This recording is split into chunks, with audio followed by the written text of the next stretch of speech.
this ball game. Emotion will take you into a ball game about 2 or 3 minutes, and then you got to do something on your own. Here's Redden now, back to take it. No, it's going to be number 37 on the far side. That's Ivory Sully, the young man from Delaware, and good coverage by San Francisco. Sully does not get out over the 25-yard line as Easton Ramsey makes the tackle. Here's the Rams starting team. Vince Ferragamo coming off the 500-yard plus day. Dangerous Wendell Tyler. Mike Guman, the Penn Stater, in there. He's pretty average, but he's good all the time. Preston Denard, who's the big play guy, and Willie Miller. Good receivers. Pankey, Hill, Smith, Hara, and Slater, one of the best offensive lines in football. And Mike Barber, an outstanding tight end. 1st and 10. The ball is on the 23-yard line. Ferragamo back to throw. Being rushed. Tipped and almost intercepted. Number 58 came up with almost the interception. Tina Turner almost had his hands on him. Brookie. Barber was in motion all the way across that time and got behind the linebackers because the play action froze him up, and it was just off his fingertips. Was the ball thrown a little too hot? It was. Here's that defense. Jim Stuckey, Pete Kugler is playing nose tackle, and Jeff Stover, the big shot putter, is getting started right in. Harper, Reynolds, Horn, and Keena Turner, who broke up that last play and almost got the INT, and a great secondary, even though they're hurt. Ronnie Lott, Collier, the new fella, and of course Williamson. Here's the handoff. Guman breaks out to the 27-yard line. A misdirection as Keena Turner makes his second play in a row, the first two.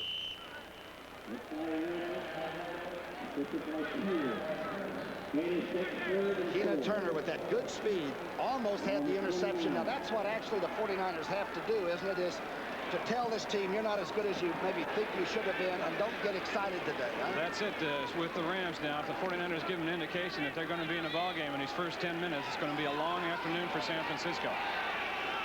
3rd down, and call it a long 4. Too much time. Let's see what the call is. Ferragamo finally called it. Got a lot of situation defenses around the league now, and the 49ers are a team that they use a lot of them. They have a system they call the Dean fence. They bring Fred Dean in on passing downs. He does not start, and he was the most valuable defensive player in the league last year. He's not a starter on this team. He comes in and plays passing downs. They'll show him at right end, they'll show him at left end, and sometimes even at linebacker, and it gets confusing for an offense to look at. He's amazing, isn't he? Here are the defensive stats. Not the greatest for the San Francisco team this year, but you know, they were always opportune. I even thought last year when they won 16 out of 19 games, I felt like it was his opportunism more than perhaps being just studdish in all departments. And they made one big play after another last year in that championship season.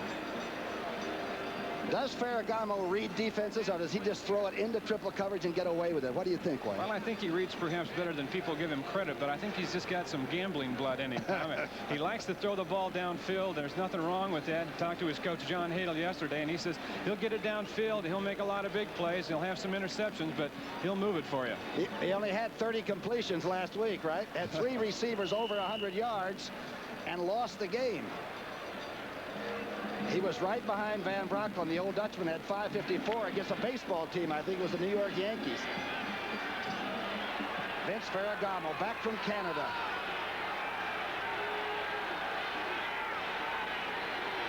Third down and 4. Good pressure. Ferragamo off the hands of Guman. I don't see any flags, and the 49ers will get the football via the punt, of course.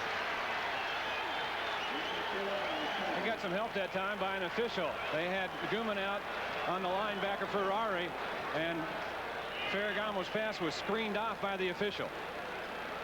Here's Misko, a tremendous punter, a big guy at about 6'3", and he gets good hang time. McLemore is waiting. The young return man, the rookie for San Francisco. Misko's looking into the sun.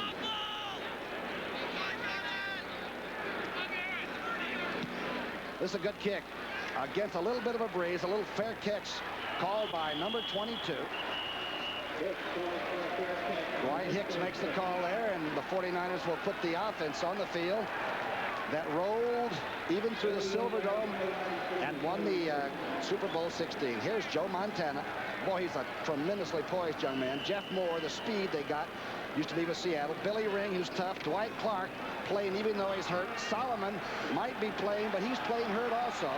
There's Mason, Ayers, Quillen, Cross, Fodhorst, and Charlie Young is the starter today at tight end. Montana going to the flat to Ring. Ring hit hard at the 36-yard line by Pat Thomas. It was a good play by Thomas that time. They wanted to get right after those linebackers right away. They had Jeff Moore going deep and Ring going short, and it was well covered. Ring is just about as tall as he is wide, or vice versa. A tough guy, though, right? Well, he started playing regular about 4 games ago, and the San Francisco running game has improved tremendously. Well, the linebacking problem for the Rams has improved or digressed almost the same way. We'll set that defense in just a moment. Give Ring a gain of 3 on the first play. Montana, 2-step drop. Almost caught. Mike Wilson can't hang on to it. Looking back into that sun, the ball was hot.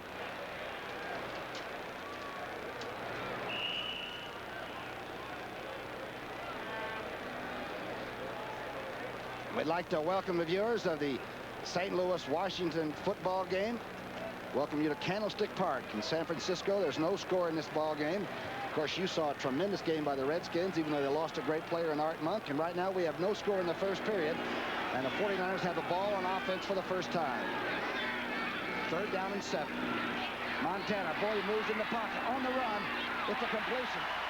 First down as Wilson takes it and steps out at the 45-yard line. Wilson, number 85, is getting the playing time today, Tom, because Fred Solomon has a pulled hamstring. They're going to call it no good. Right. So the ball will go over to the Rams. Mike Wilson in there for Fred Solomon will be most of the day. Boy, Dallas remembers him. Gil Brandt and all those people down there liked Wilson before they released him. He's quite a young receiver. Here's Jimmy Miller, the barefooted one, who's got a shoe on now.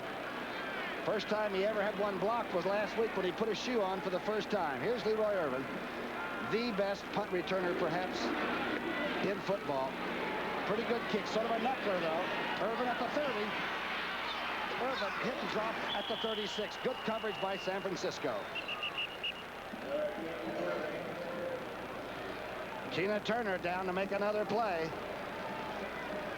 It is a bright, sunshiny day, and the people here are thinking, that's right, Super Bowl again.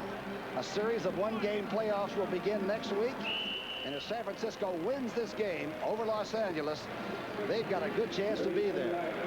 They haven't had a chance to figure this team out yet. The team hasn't let them. They've been up and down, and it's been mainly because of defense and injuries. And the Rams are 1-7. They beat only Kansas City this year. Inside trap by Guman, and Wendell Tyler gets out over the 40-yard line. Jack Reynolds made his first tackle of the day.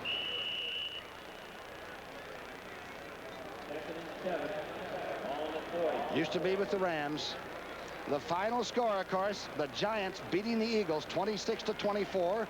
We'd like to welcome all of you viewers to Candlestick Park. The score is 0-0. I'm Tom Brookshier, along with Wayne Walker.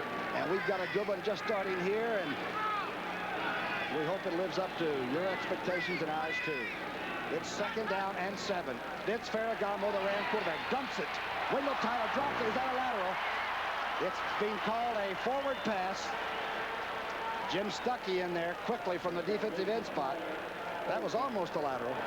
Just a quick screen out there with 2 linemen pulling. Willie Harper, the linebacker, number 59, making the start today, coming back after injury, was up in good shape on it. Willie Harper, the speed man out of Nebraska, always been one of the fastest linebackers in all of football. They've got 2 quicker ones out there now, and Tina Turner and Ferrari, and they're in there on the passing situation. They're younger too, right? Yes, they are. It's 3rd down and 7. Ferragamo outside. Oh, Guman makes a tremendous catch if they call it good. They're going to call it good at the 46-yard line. Turner was right there.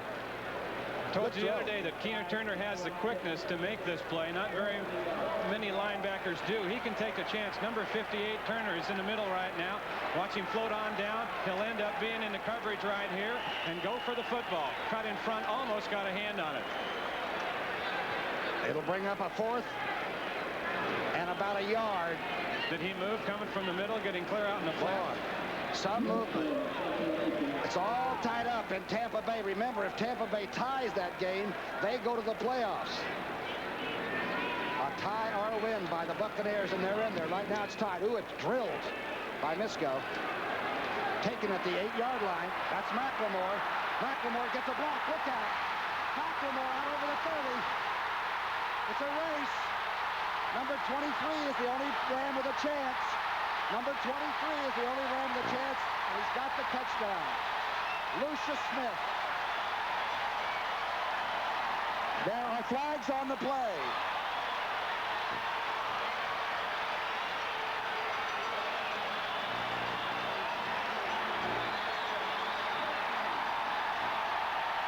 The flags are apparently against the Rams. It's going to count.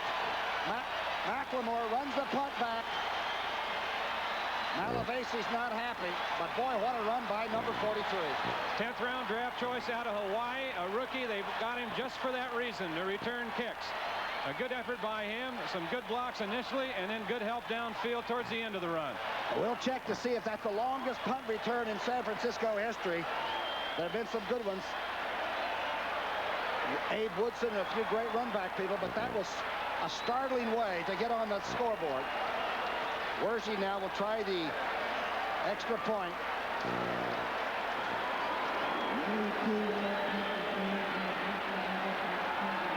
Montana the holder, and the crowd is going crazy. A 93-yard punt return by McLemore. Wersey's kick. Wow. Don't tell me it doesn't feel good to play games at home.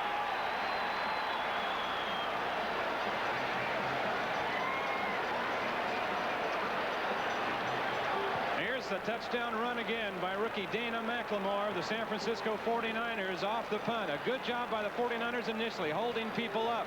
They didn't get downfield. He caught it inside the 10 with nobody around him. Faked up the middle, took it outside, got to the sideline right here, picked up a couple more blocks. Now look at Ronnie Lott, number 42, and you'll see number 90, Mike Clark, show up. That's a defensive end running stride for stride down there and helping out. Lott gets a little brush block at the end. McLemore gets in, and we've got a 7-0 ball game. Lucius Smith was the only Ram that had a chance. Here it is again. Was the closest man to him right there as he cuts up here now and gets to the sideline. But I was just astounded, Brookie, to look down there and see 90, Mike Clark, the defensive end, running stride for stride with Lott and McLemore. There he is. He's pumped up. There's Smith's last chance. In 1952, Hugh McElhenney ran one back 94 yards. So it's the second longest punt return in 49er history. Knowing Mac, he probably covered about 140 yards on that 94-yard return. Why does the Austrian Wersing try to punch the ball around? Do you kickers all do that? Yeah, they get new balls in the ball game, and they're hard, and you want to soften them up a little bit. Wersing was working on it. Barry Redden is waiting for the Rams. He'll take it. It's a short kick. At the 12-yard line, Redden got a good wedge. Redden steams out to the 27. A short kick into that sunlight. Redden had to sort of take it easy on the run back as Amos Lawrence made the tackle. The Rams, remember, have a very talented offensive line. They protect Ferragamo like he is gold bullion. He started out as a 14th quarterback on the Rams' early preseason 3D. Burt Jones, of course, is injured. He's moved past the other people, and now he's the quarterback. First and 10 on the 27.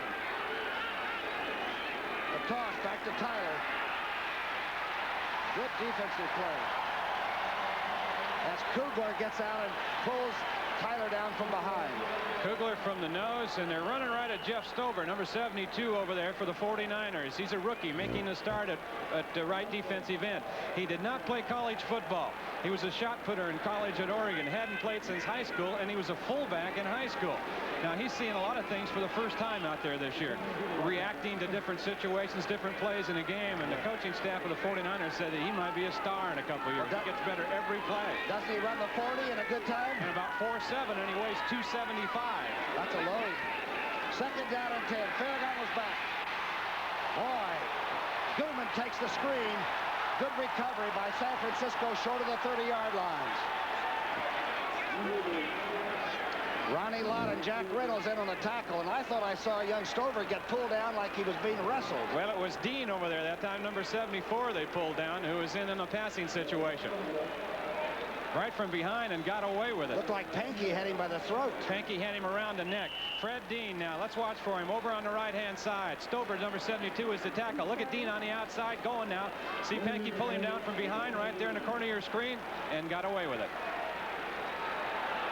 When you're 1-7, you do anything you can do to get the fellow away from your quarterback. Third down, another third down.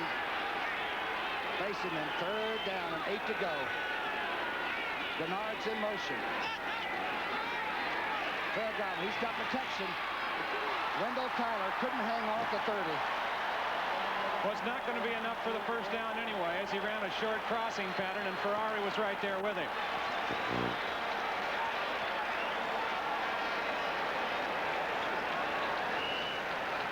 Ray Malavasi in 79 all the way to the Super Bowl as a wild card team. Boy, there's no more pressure on anybody in this country than being the head coach of a professional football team.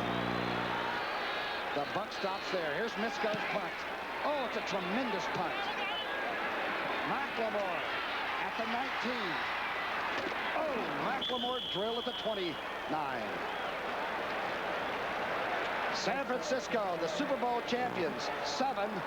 Los Angeles nothing, 10-19 left in the first period.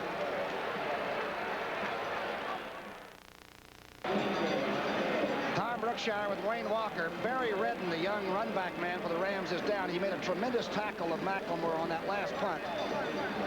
I saw Jack Youngblood come over a lot of the Rams, and even when you're a losing team, you really feel for one another, perhaps more sensitively than when you're a winning team. The Rams used to give out an award for the big hit of the week. They call it Rammer of the Week. That's when George Allen was there, and if he were still there, I think he'd give it to Barry Redden on this hit. McLemore on the sideline. The other rookie, number 30, Redden, comes up.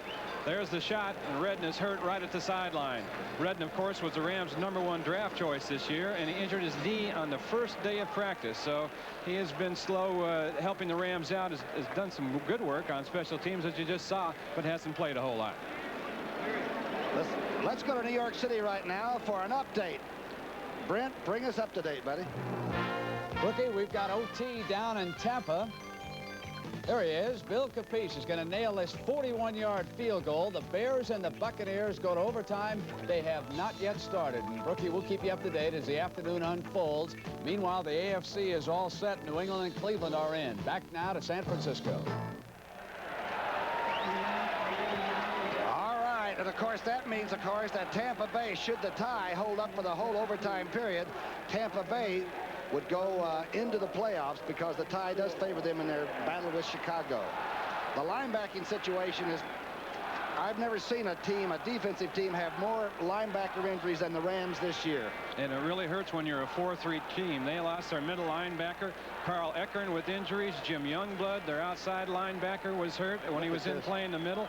Jim Collins is out. Mel Owens is out. 1 and 2 draft choices. They've got a young guy playing in the middle now by the name of Howard Carson, who is just off injured reserve, hasn't played at all. He's from Howard Payne. Howard Carson from Howard Payne.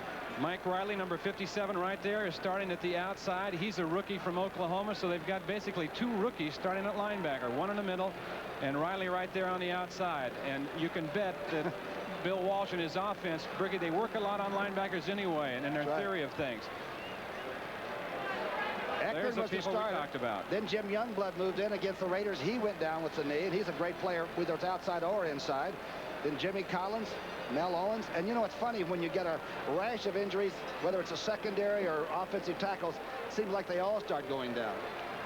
Coach has said the 2 guys, Riley and Carson, although they haven't played much, will hustle around and get after you. And the only thing he's concerned about is the fact that they'll make some mental errors out there. Well, let's go to Brent Musburger in New York City for another update. Things are happening fast. They sure are, Brookie. We can't even keep track of them. But here's the play that spelled doom for Chuck Knox and the Buffalo Bills.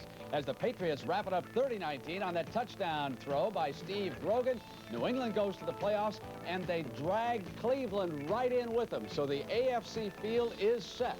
Let's go back now to Brookie and Wayne Walker. Wow, the New England coach is under a lot of fire, and they're going to the playoffs anyway. Russ Meyer, right? Ron Meyer get to do it his way for one more year. This is precautionary. This is to make sure if it is a neck or head injury that there is no movement of Barry Redden's neck or head. It was a tremendous blow delivered really by the tackler, and McLemore had sort of turned a little bit, and it wasn't a square hit. McLemore, he's of course still thinking about his 93-yard punt return that just turned the Bay Area upside down. Visions of Super Bowl dancing through their heads.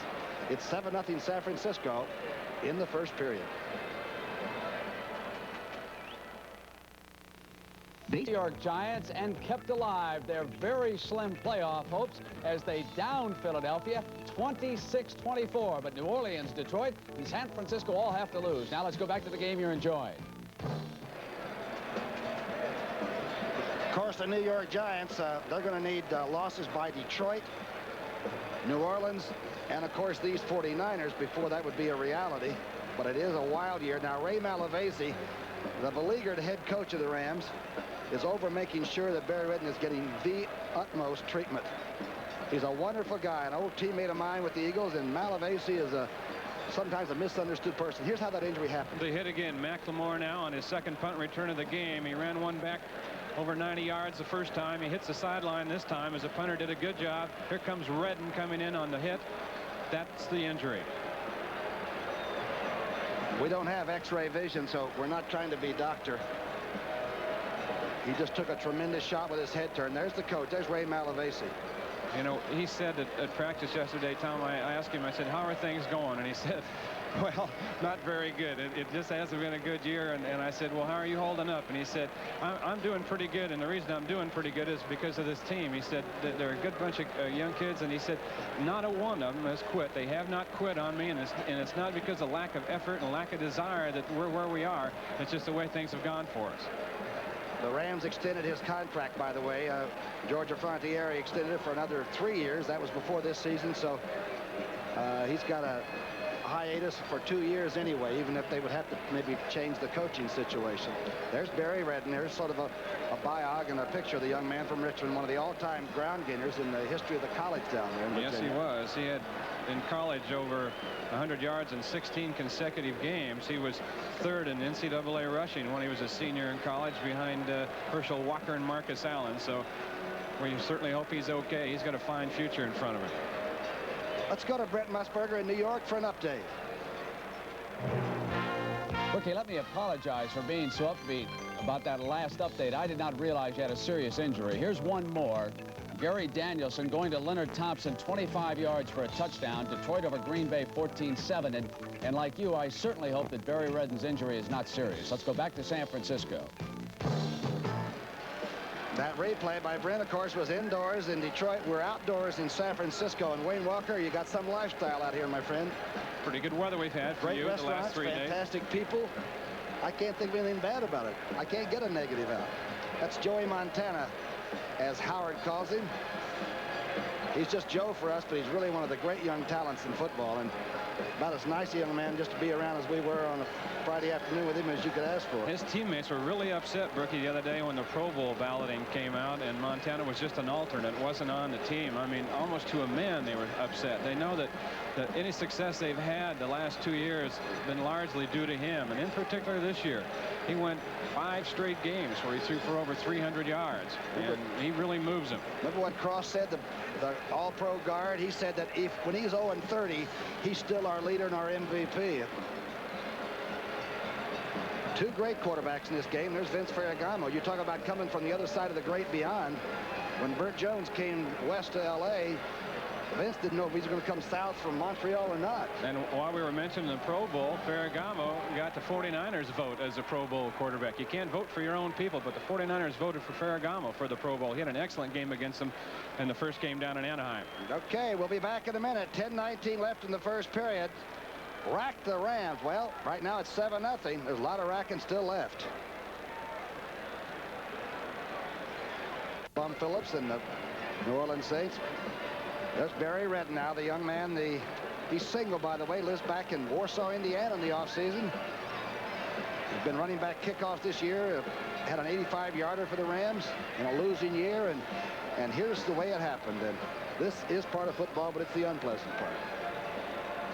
McLemore is 43 once again. The punt returner for the 49ers, red number 30, will come crashing into him right at the sideline and go down right there. He hadn't moved, and he is leaving the field now with the paramedic unit and the ambulance, and will of course keep you as informed as possible on his condition throughout the afternoon. We were told that he did not regain consciousness yet, but that is not official.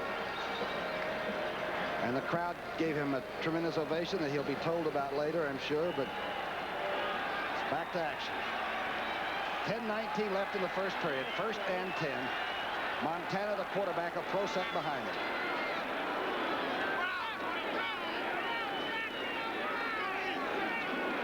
Montana, the 4-step drop, outside, overthrows ring at the 30-yard line.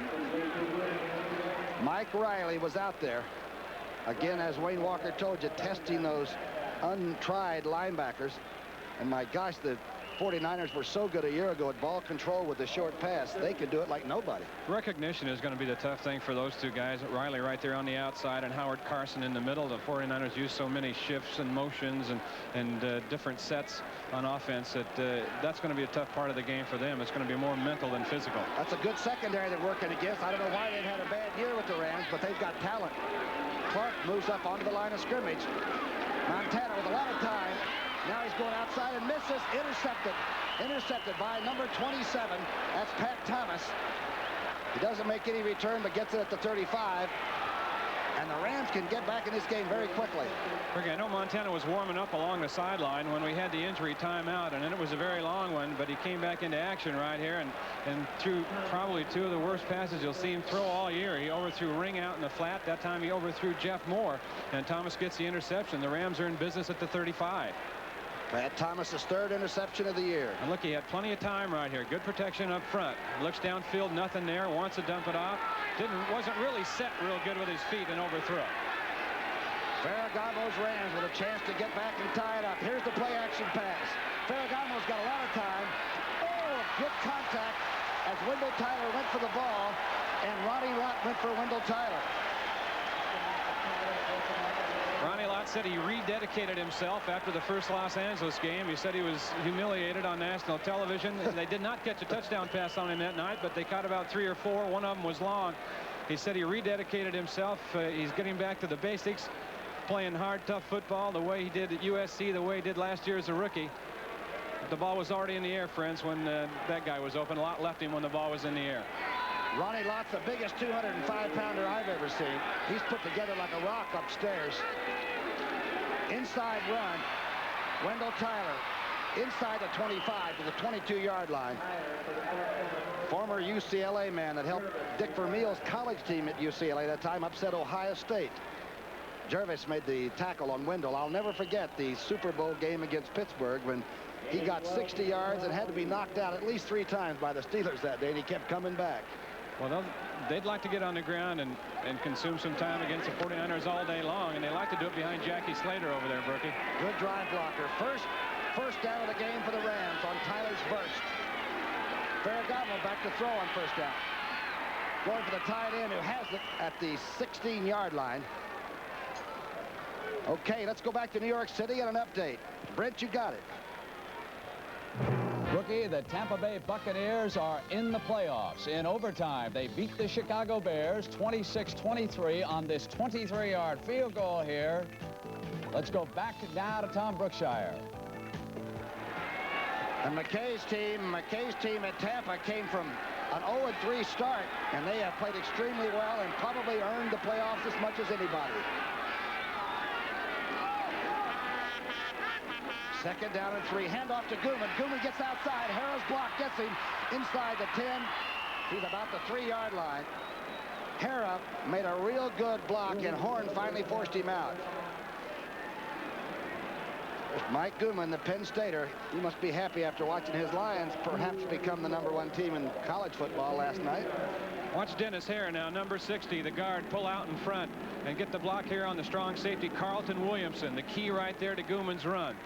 We've got John Hardy now playing right defensive end for the 49ers in place of Jeff Stover, the man we talked to you about before. Stover out with an ankle injury right now.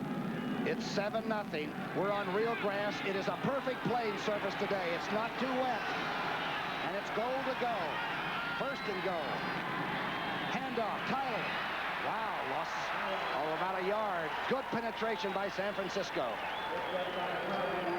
John Hardy. The kid we talked about, he was a #2 draft choice for the 49ers a year ago, number 75, John Hardy. And they said he's probably more suited to play tackle in a 4-3 than he is defensive end in a 3-4, because he's just kind of a big, solid stuffer kind of guy. You put him down there and he takes up space, and he's tough against the run. He was that time.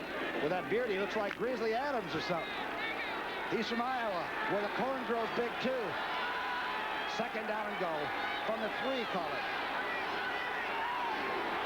Here's the pass play. Ferragamo going in the flat to Tyler.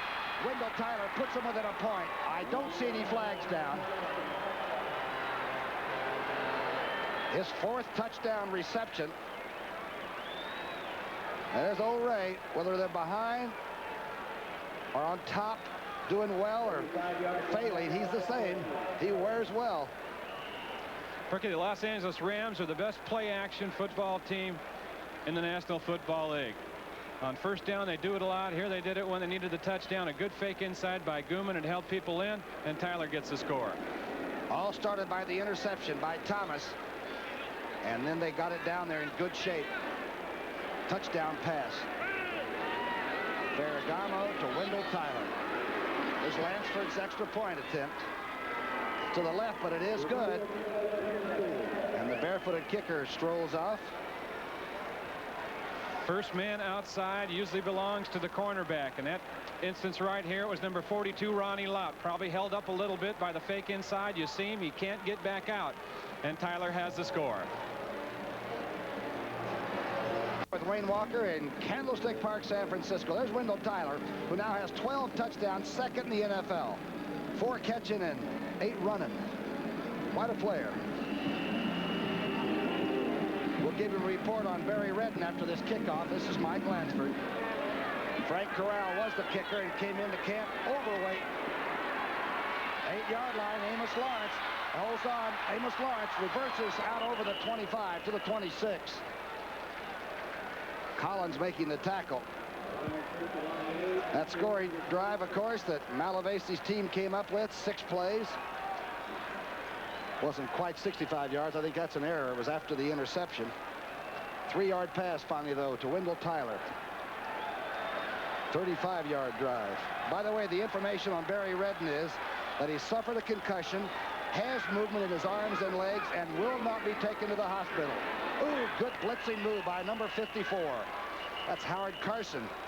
That's what they're going to have to do to help those young guys out, Rookie, and it takes their assignments away. It takes all their reading away. If you blitz them, they go in there and they can mess things up, and he's a good active guy. He did that time. He blitzed right in behind the pulling guard, John Ayers, and made the stop. At least you know where they are. You know, you can send them somewhere. They can do some damage without perhaps not getting in the right place, huh? And it takes all the indecision away from a linebacker when he can blitz. He's got a gap to go in, and he can go in there like a hand grenade. You linebackers need somebody like Sigmund Freud to help you out anyway. You're just a different breed. Well, it's fun. Blitzing is fun. Boy, that's the truth. Every linebacker loves to be turned loose.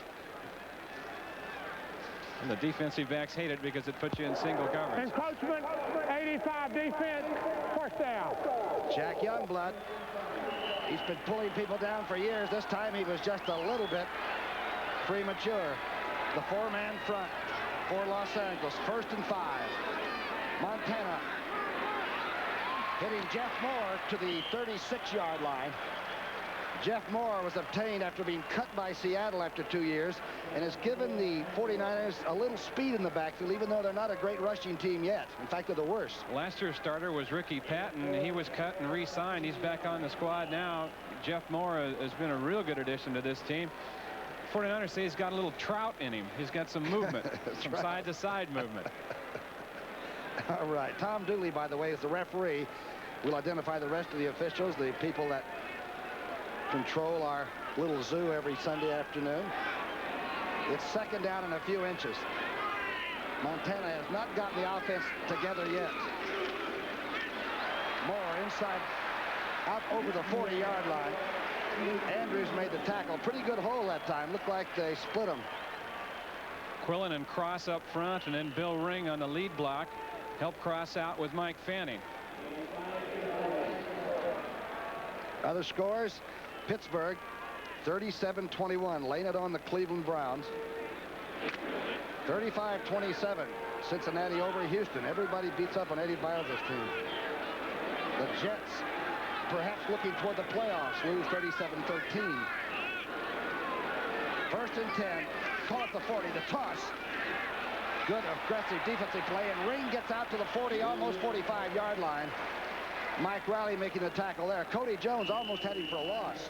Double tied in that time by the 49ers. Ring was the ball carrier. Russ Francis and Charlie Young both in the game. They tossed to the left side. That was where Francis was. He blocked down, but the young linebacker again, Howard Carson, was blitzing, and he got some penetration. But good effort by Ring. Picked up about 3 yards on it, 4 maybe. Makes a big difference when the offense can run the football a little bit, and the 49ers, as we said, are the worst rushing team in the National Football League, but not right now. Second down 5, Montana. He's going in the flat. There's Ring. Ring over midfield into Ram territory to the 47-yard line.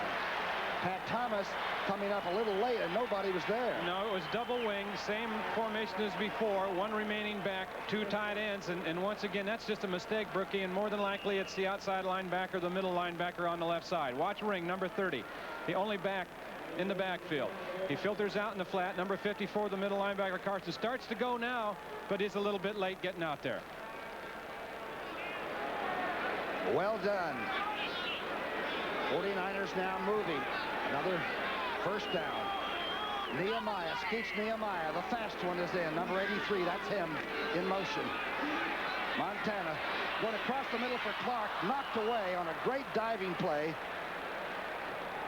That was Riley. That was Riley making a stab just as the ball was settling into Clark's hands. He was a defensive end at Oklahoma, a stand-up defensive end, but that's basically the same as an outside linebacker up here, and they like him. They think he's going to be a good player in a couple of years, but it's just a tough situation for him right now. Stepping in and playing against a team like the 49ers as a rookie without much game experience. He's not real fast, but some of the greatest linebackers I've ever known are not the fastest. I'm standing next to one that was a darn great linebacker that wasn't the fastest. Second down and 10. Nehemiah's out. The draw play. Bouncing outside is Jeff Moore. Moore cuts back inside. He's in the open end. Pulled down now at the 34-yard line by Pat Thomas. Some run. Well, I think, Tommy, more than anything, as you look at Jeff Moore, when we look at tapes and films of the past 3 or 4 Rams game, we notice they're just not tackling as good as they have been in the past.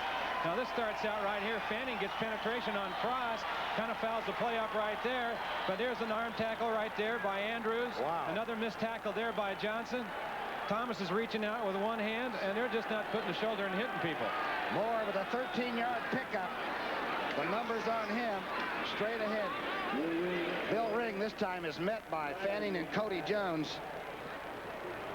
The Ram down 4 are big, rough, but not the quickest defensive lineman perhaps around.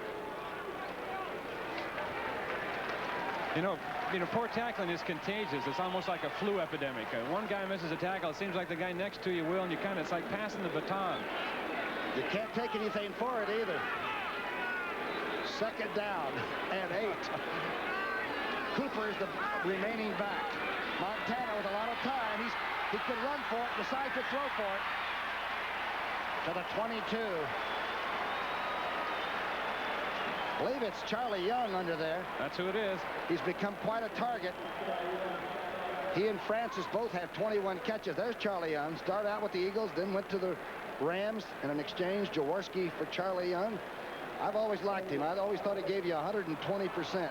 Well, he's a positive influence on this team, and in particular last year in their Super Bowl year. He really was. He was a leader. He talks very maturely to the young guys in the locker room and at practice, and they listen to him.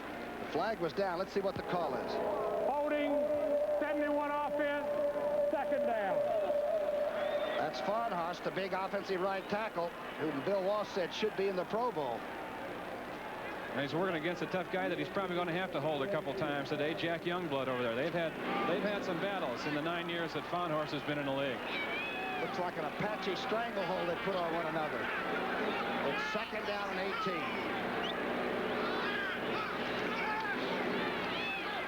The screen pass, Montana to Moore. Oh, good defensive play by Thomas. Pat Thomas comes up and stops Moore just after he took the ball at the 44-yard line. A real good tackle. There is some real quality in that secondary. Cromwell, Thomas, Perry. Screen right here. And of course, Montana, Johnny Johnson. pretty short drop for a screen. Usually drop a little bit deeper in that. Gets it out to Moore, and watch number 27 come in before Cross can make the block on him. Make an excellent defensive play. Ivory Sully is in there now. The Rams are having to play a lot of nickel and dime defenses because of the linebacking shortage. Third down and 20. 7-7 tie. The blitz is on. Montana. Oh, overthrows Charlie Young. Young had one shot at it with those giant hands, but Sully was there. Ivory Sully, number 37, who came in on the nickel defense. In good shape that time on Charlie Young, and he's given away about 8 inches to Young. DC, Dwight Clark hasn't caught a pass yet, has he? Well, he hasn't, Brookie. He came into this game with a very sore knee that he got last week on the turf in Kansas City, and it was swollen up all week. He didn't practice much. Miller now with his punting foot encased in a shoe, kicks it away from Leroy Irvin. Might have bitten off too much of the dog leg. Let's see where they're going to move it out. About the 20-yard line. Miller didn't have any problems punting until he put the shoe on. Wonder why a kicker would do that. Well, his coach Milt Jackson felt that he wasn't getting enough spiral on the ball. He couldn't get the nose to turn over, and felt that if he kicked with a shoe, there'd be more contact on the ball, and it would help him out. And that still remains to be seen. I'll take your word for it. Some good news. Barry Redden, the young man from the Rams, the Richmond grad, has recovered, at least gained consciousness in the dressing room, we're told, and is resting comfortably, and it's a mild concussion, and darn, that's fun to tell people once in a while. That's the best news of the day. The most important thing in these games, 45 guys go out and 45 guys come back. All right, Barry Redden, you're doing all right, and we're happy. It's 2:49 left in the first period, a 7-all tie. Hand off to Wendell Tyler behind Harris' block. Tyler weaves to the 25. Jack Reynolds makes the second tackle. That's Ram against Ram. They used to see each other in dummy scrimmage every day, right, when he was with Los Angeles? But I don't think he really has the advantage with him that he had last year, because there's new assistant coaches, new offensive coordinator, and he doesn't know the Rams system as well as he did a year ago. That's right. John Hadel came in, take over the offense, and here's the man running it. Got George Farmer and Denard. Both receivers are in. Ferragamo, the quarterback. Motion by Barber. Toss back to the weak side. Guman. Guman picks out a hole and gets out over the 30. It might be enough for a first. It'll be close. Bob Horn nailed him there. Guman is Mr. Steady. Nothing too flamboyant. Well coached, disciplined, doesn't fumble. Tough and steady, doesn't make any mistakes. Seems like a lot of those Penn Staters are like that. Pretty solid when they come out of that school. Well, they have to go to school or Paterno will beat on them with a broom. Exactly. And of course, Cullen Bryant was a great fullback for years with the Rams and has since left, was released. It's his third and inches. A 7-7 tie, and the ball is, call it the 30-yard line. Guman and Tyler. Guman, first down Rams. You're sure?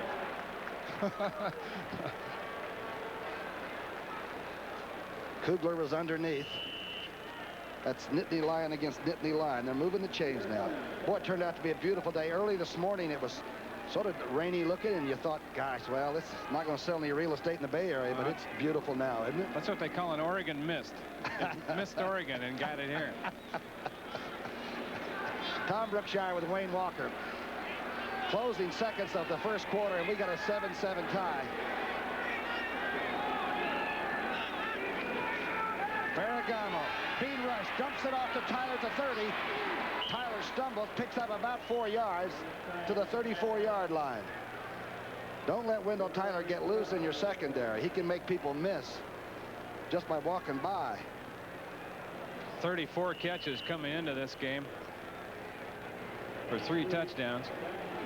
Ronnie, they're still talking about the 49ers are about the great catch he made against them in that game down in Anaheim, the first game of the year. They said they've replayed that thing about 20 times and still don't understand how Tyler made the catch. He did about a 360 in midair. He's a great athlete, getting better and better running his patterns coming out of the backfield. He's a real threat.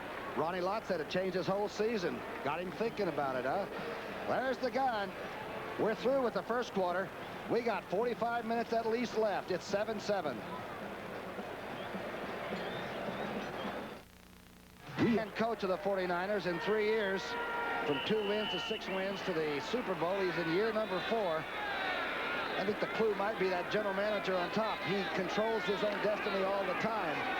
Very important these days. Second down and 7. Ran to the ball on their own 33-yard line. The screen pass out the flat. Guman. Good block by Pankey on the outside. Guman into San Francisco territory to the 45.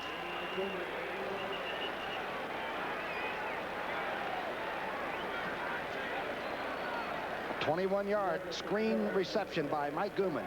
Number 47 is Tim Collier right here, the cornerback. Now he'll be the man that'll come up and try to play the screen, but Kent Hill, number 72, the big guard, will come and level him. Hill perhaps, well, I guess you could call him maybe the fastest offensive lineman in the league. The Rams think so anyway. He got out there and made the block on the cornerback that sprung Guman. Good looking offensive play. The Rams now have moved the ball much better than the 49ers. They still got a 7-7 tie.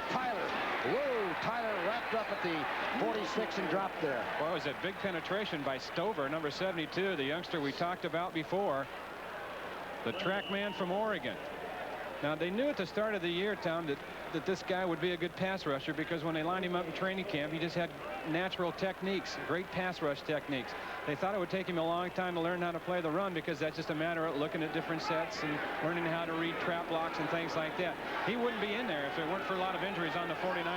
All right, but he's doing very well right now. Dean is in the game, the pass rusher. Here's Ferragamo. He's got time. Ferragamo, almost picked off by Ronnie Lott. Intended for Preston Denard. And he may have been gone. There was a lot of open field in front of Ronnie Lott, and Lott can bring it. He's had 11 interceptions in his 2-year career as a pro, and he's returned 5 of them for touchdowns. My gosh. Fred Dean got a little penetration right here that might have affected Ferragamo's throw. He's over at the right of the screen. He gets a hand up, and Ferragamo has to go over the top.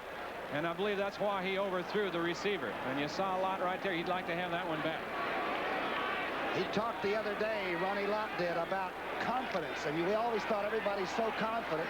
And he said he got down on himself because he wasn't doing the job the way he wanted to do it. He did it then. 3rd down and 10. Ferragamo. Number 24 had a chance to intercept it had he just looked around. Gervais, number 24, if he looked around, he could have walked away with the interception. Willie Miller was the intended receiver. Triple receivers to the right-hand side this time. Remember when you used to be in this league, Tom, and you were a strong safety and you'd only had to cover the tight end? They bring the wide receivers now in on 3rd down and just try to isolate up single coverage on the strong safety. That was Carlton Williams, number 27 there. A good defensive stand by the 49ers. And miss goes punting from the 45.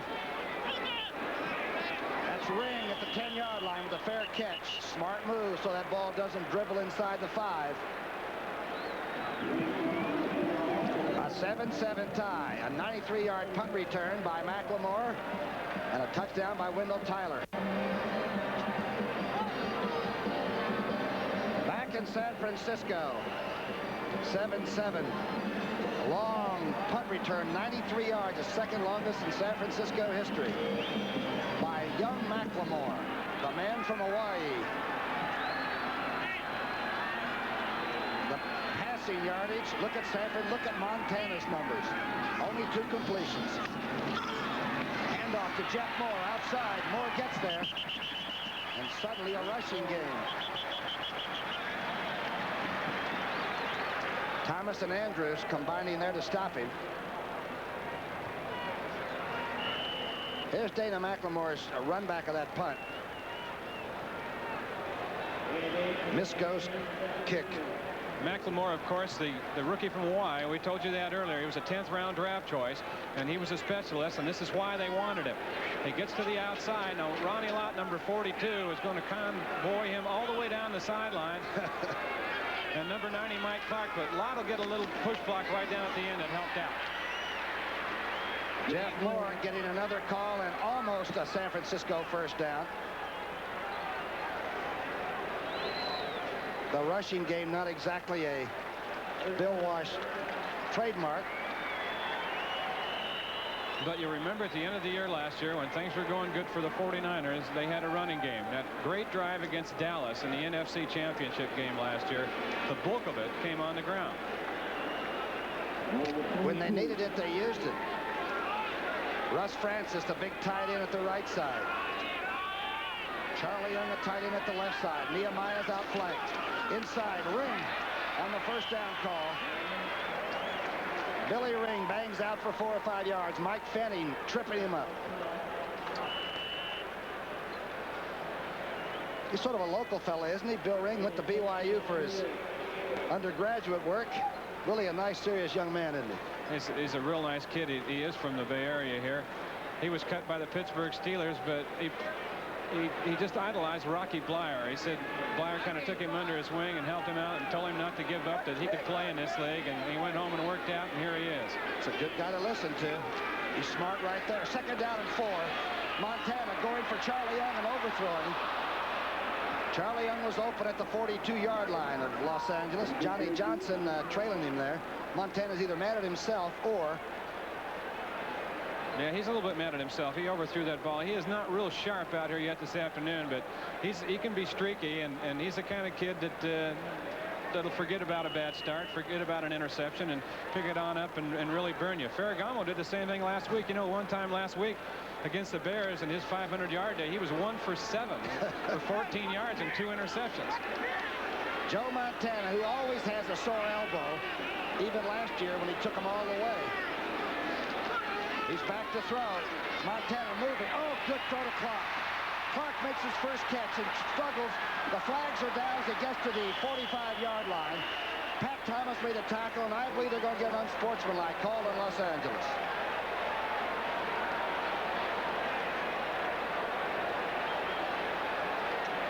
Tempers flare. Get in there, Tom Dooley, and hold them apart.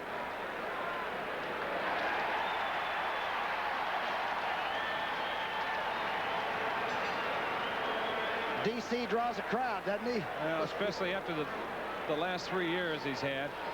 You know, projected out this season, if it would have been a 16-game season, number 87 right there would have caught over 100 passes. So he's drawing a crowd. Incredible. When he plays now. He's averaging over 100 yards a game, which is phenomenal. And everybody says, well, he's not big and he's not strong, he's not fast. But you look at him, he's what, 6'3", about 210, 212? He's about 215, I think. And looks almost bigger than that. I would say he's a good 6'4", too, Brookie. Now, what happens, you see, there's a lot of, he gets in a lot of hassles with the defensive backs, and that's because he and Solomon are exceptional blockers downfield, and defensive backs don't like people rolling up their legs. Unnecessary roughness, 47 defense, first down. That was on Leroy Irvin. Okay. Now, must be working against the nickel again, eh? It happened a little bit before that you saw right there. What you saw was Mike Wilson come back and get Irvin, kind of pay him back and get him off Clark. Big catch and flag. 1st and 10 for San Francisco. They're trying to get it cooking. Montana keeps the backs in, and the blitz is on. They beat the blitz. Rod Perry makes the tackle. Mike Wilson makes the catch, and the blitz came, and Montana has adjusted his hat, but it looks like he made it. There's a flag back almost at midfield. There's Mike Wilson, former Dallas Cowboy. Well, he's kind of a cross between Dwight Clark and Fred Solomon, Tom. He's got the size of Clark. He's 6'3", about 210, and the speed of Solomon. I think he's going to be a factor. Mike leaving the field now as Tom Dooley's crew is going to mark off the penalty against San Francisco. Let's see if we haven't received the official thing yet. Dooley, do your stuff.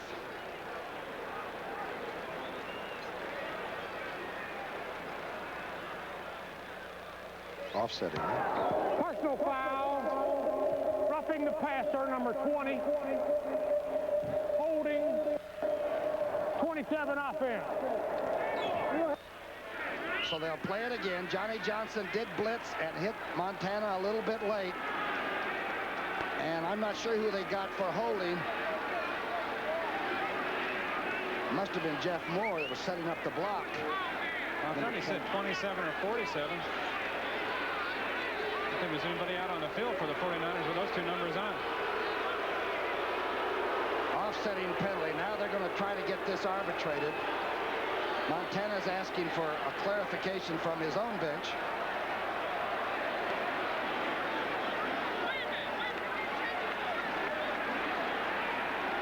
Jack Youngblood pleading the case for the defense. Safety blitz by the Rams. Two inside linebackers are coming. Johnson comes from the outside. He'll get in here a little bit late, and there's the hit on Montana. Now what's happened? Well, they're going to mark it off against the Rams. Personal foul. 20 offense. 20 offense. Well, he's a little confused. He's marked it off the wrong way. The only 20 we have is famous Amos Lawrence. And Malavesa said he doesn't play for me, and we have our defense on the field. That's quite a drive for San Francisco. It's on Johnson, Johnny Johnson. A pretty close call, though. I thought he was within his rights. 1st and 10. Ring off the right side. Not a lot. Maybe a couple.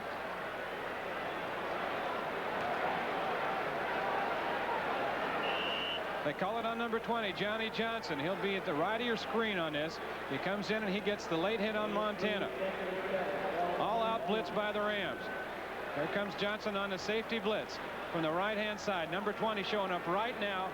They called it late. The reception was made, then they tacked the penalty onto that. 2nd down and 7. There he is. The number 1 draft out of Texas. A couple of years ago. Montana, 2-step drop. Touchdown for Mike Wilson.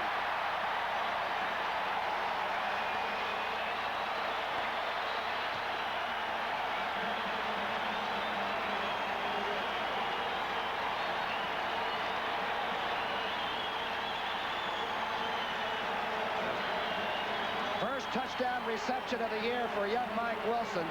And he ran right over a Ram to get it. Told you about his size and that he would be a factor. And he showed you why. Ray Wersing now. The man from Austria. Montana holding. Break the tie. Broke it to smithereens. San Francisco 14. Los Angeles 7. Here's the touchdown pass. Montana now good protection up front. Wilson working against Johnny Johnson, the safety. Johnson will make the tackle right here. Looks like he has him, and Wilson runs right through it. Number 85. The 16th touchdown pass by Joe Montana. Wilson's first touchdown catch.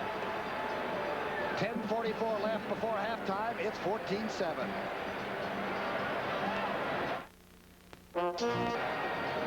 Don't forget the East-West game here on CBS January the 15th. And I'm not going to miss it because I want to see John Elway, the great Stanford QB. And they tell me Tony Easton from the Illini, Illinois, is almost as good maybe as Elway. Right here on the 15th of January, the East-West Shrine game. All right, Wersing's going to kick off. We'll try to give you the run-back people's viewpoint of this. Drew Hill's waiting for it now. The fastest Ram will take it at the 3-yard line. The 20 to the 26. Wersing getting a pretty good deep kick as Milt McCall makes the tackle.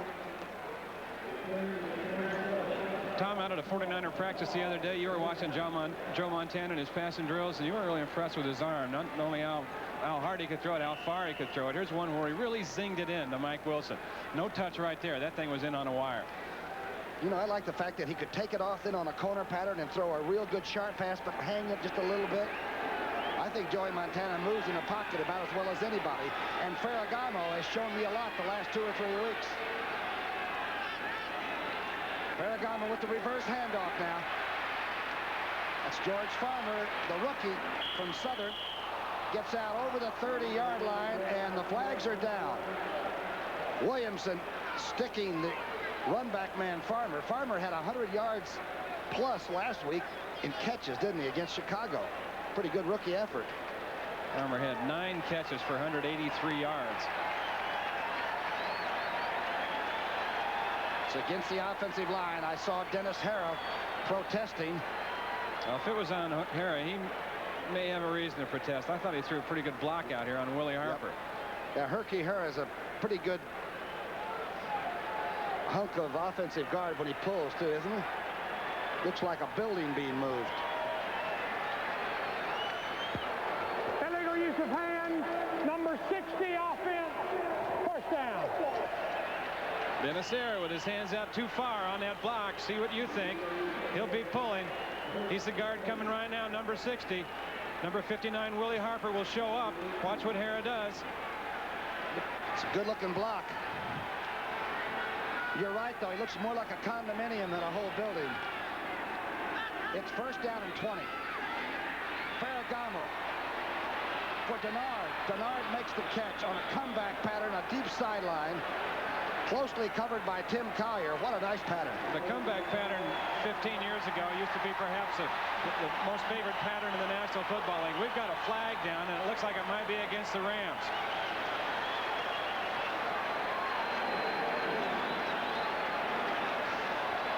When you've got a 1-7 record, you begin to think, my gosh, everything goes wrong that can go wrong. The old Hoyle's Law.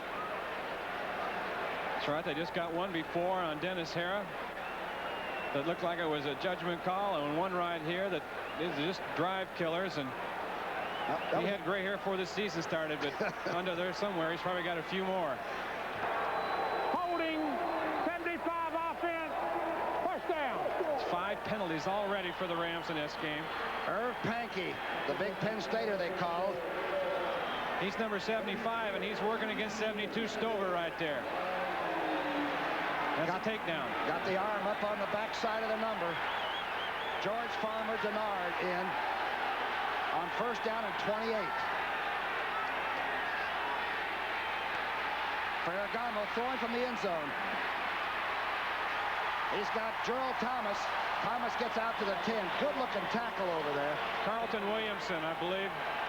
And Ferraria. Williamson, the strong safety, did not even suit up last week. And he's had perhaps the best year of anybody in his 49er secondary. And without question, and although there's a lot of Ronnie Lott fans that'll argue with this, might be the best hitter. I say might be because you don't get many better hits than Lott does. That's true. At the safety spot, though, Williamson is rather large, too. He's got good size and height. They missed him, I guess, when he was hurt. Here it is, second down and 27. Thomas storms up inside. He is built like a fire plug, and the only 2 times he's ever started games for the Rams, he had 140 yards plus in each game. And I just keep wondering why they don't play the fellow more. He's built like a truck. A lot of people wondering that. People will, of course, remember Robert Newhouse and the Dallas Cowboys, and this guy's built just like him. Really tough, got big thighs, thick-waisted, tough to get your arms around, and he runs through tackles. 5'10", 228. Denard in motion. Ferragamo with a lot of time to throw. It finds Guman. Guman is taken back to the 24-yard line. Ronnie Lott.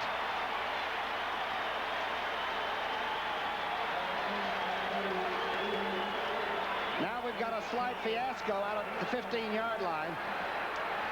About 2 linemen apiece, it looks like. Kent Hill and Bob Horn, etc., etc., etc. And a lot of people wondered whether the Rams would come to play this afternoon. I think all this is answering that. They came to play. They'd like to help that guy out. John Misko is back to punt again. A little breeze to his back. You're right off the left hip of the kicker. Down on the field. McLemore is back. Here's Misko. Ooh, this is a tremendous kick. McLemore into the sun. Takes it at the 26. Makes a couple of people miss, gets to the 35. Ron Battle down under that punt. A good kick. A good kick by Misko. A good return by Dangerous McLemore. 8:16 left before half. It's 14-7 San Francisco. Yes, it's been a crazy year. This team, that familiar red and white striped San Francisco jersey, they went to Detroit on CBS, took the Super Bowl, and look at this. They're 0-4 at home, 3-1 on the road. It has been very hard to figure out or try to chart this season. It bodes well for them if they get in the playoffs, because they're going to have to play all those games on the road if they do. Yeah, that's right. Washington and Dallas have that home field stuff all tied up. First down and 10. Nehemiah, Skeets Nehemiah's in the game. Montana has a lot of time. Oh, what a nice flip to Russ Francis. Francis to the 43-yard line.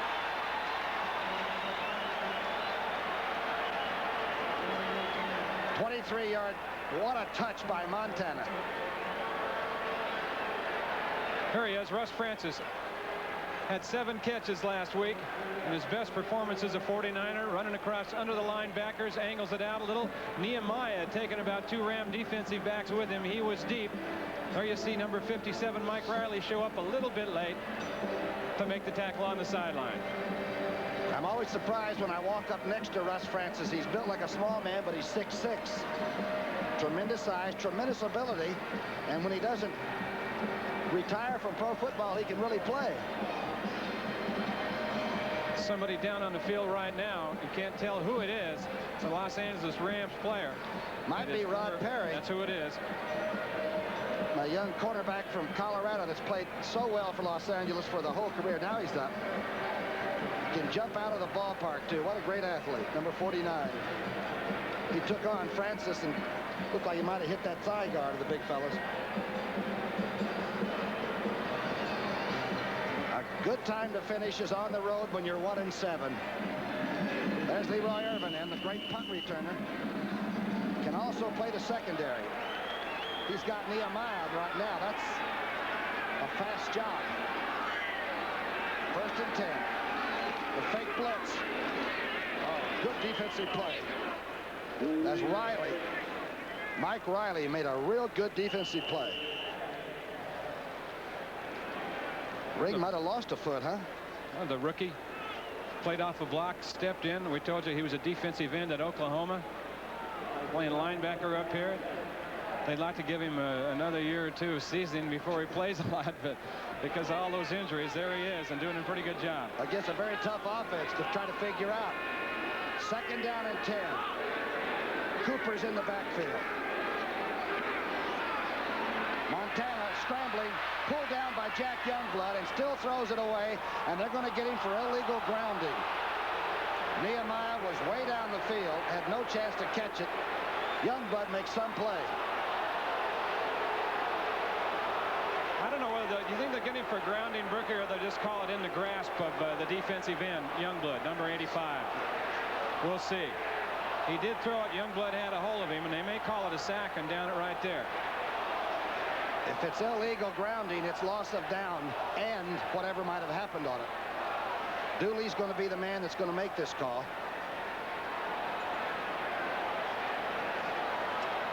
Listen, they've got a lot of rules to discuss. Don't be impatient with these people, the Zebras.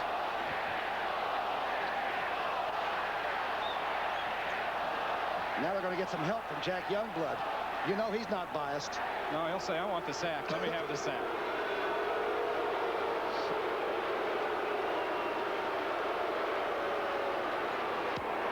Intentional grounding, 16 offense, loss of down, 3rd down. You got it. This is from behind Montana now. That was a quick one. Sometimes they try to measure intention, and it's very hard to do, especially when a person's a fast thinker like Joe Montana. All right, 3rd down. And 21 yards to go. Being chased, Montana has got an open receiver. A great catch by Clark. It's going to be enough, I believe, for the 1st down. Some catch.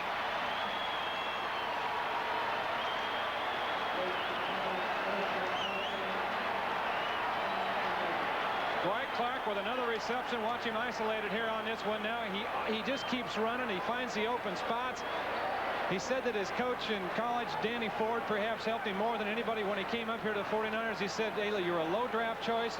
You don't have a lot of speed. Never stop running. Show him your stamina, and perhaps if you don't make it as a wide receiver, you'll make it on special teams.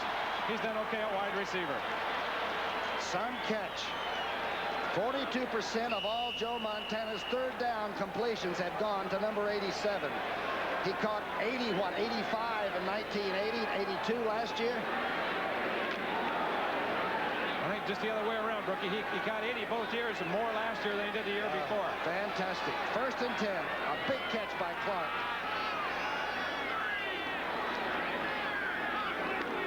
Straight inside handoff to Ring. Inside the 30 to perhaps the 28-yard line. That big offensive guard, the Pro Bowler, Cross, of course, he injured himself in the offseason at an amusement park on a charity affair, right? Well, he was running an obstacle course for charity against some people, and that's John Ayers, the other guard right now, who's down on the turf. San Francisco has been hit with a ton of injuries all year long. They've had him in the offensive line. They've had him in their defensive secondary, and it's bothered him. Ayers right there, an exceptional football player. He had a great year last year on the march to the Super Bowl. In the playoff games, he had a sensational game against Randy White. Well, what was it Cross said to you? I mean, we think Cross is a great one. Cross said Ayers is probably better than I am. Something to that effect? Really, when he got selected to the Pro Bowl this year, Randy Cross said, you know, this year I'm the second best guard on this team. Ayers is just to the right of Montana, number 68. He's coming out on the linebacker now, Howard Carson, number 54. Let's see what happens. He's just down on the pile and a whole bunch of people on top of him.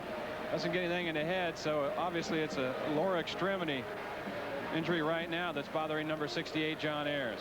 Looked like one of the Rams maybe came across his legs being blocked, you know, when he was out of control.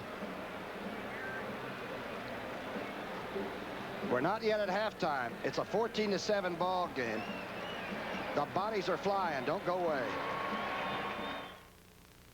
9-3 for the 110-meter high hurdles. You knew he had speed. Watch his concentration right here now.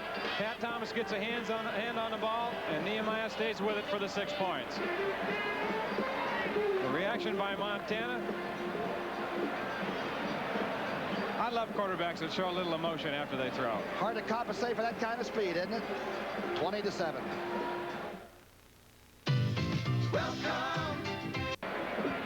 You're looking at Skeets Nehemiah. His first touchdown. He doesn't know a lot of football yet. Boy, can he run.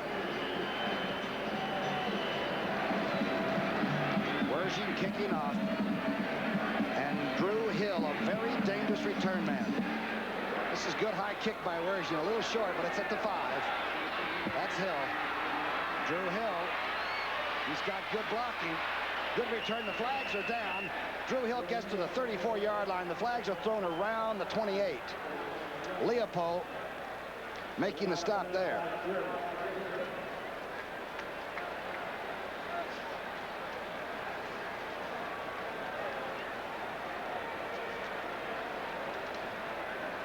Tom Dooley. Illegal block. Boy, you see that a lot. I don't know why they don't change the rules so it's not illegal all the time if they're doing it so much. Puts him in a hole again for this possession. Illegal use of the hand. 81 to the receiving team. First down.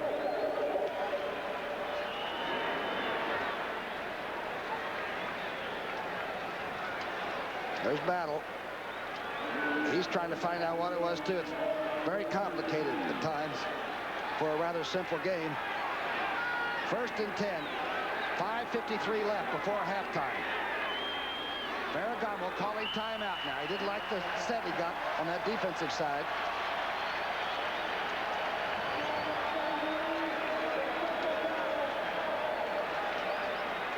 Now, there's probably about 3 or 4 guys in the National Football League that can run better than 4.3 in the 40.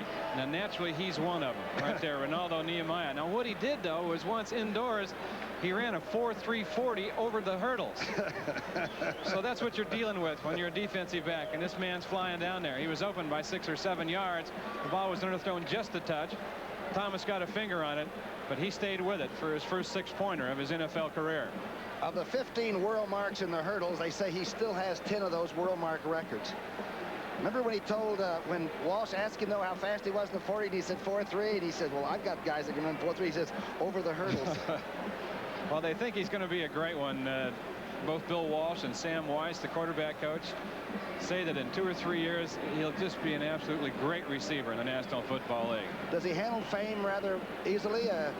Is he sort of withdrawn a little bit? Well, he was starting out because he thought he was getting too much attention when he first came here. You know, he got a cover of Sports Illustrated. Everybody wanted to interview him, so he backed off for a while. The old rules, you might be able to play him by rolling up and banging him. It's hard this way. 1st and 10. Ferragamo's got the play call. Straight drop back. A lot of time. Ferragamo now goes to the flat. Thomas breaks a tackle. Thomas still breaking tackles. Jarrell Thomas gets to the 17-yard line. Don't tell me he can't play in this league somewhere. Kugler finally stopped him. It's a pretty good job by Ferragamo right here. Now, he wanted to go deep. No one was covered off the play. Everyone was covered off the play action. You see Barber, the tight end, going across. He'll look at him. He's covered. Now he goes to the 3rd guy right here, Gerald Thomas. The linebacker, Turner, comes off him. He breaks a tackle, breaks another one right here. And he is tough to get down. It's like a berserk bowling ball out there. 2nd down and 5. Guman gets a block. Guman over the 20 to the 26-yard line. Kent Hill making another good block on the outside.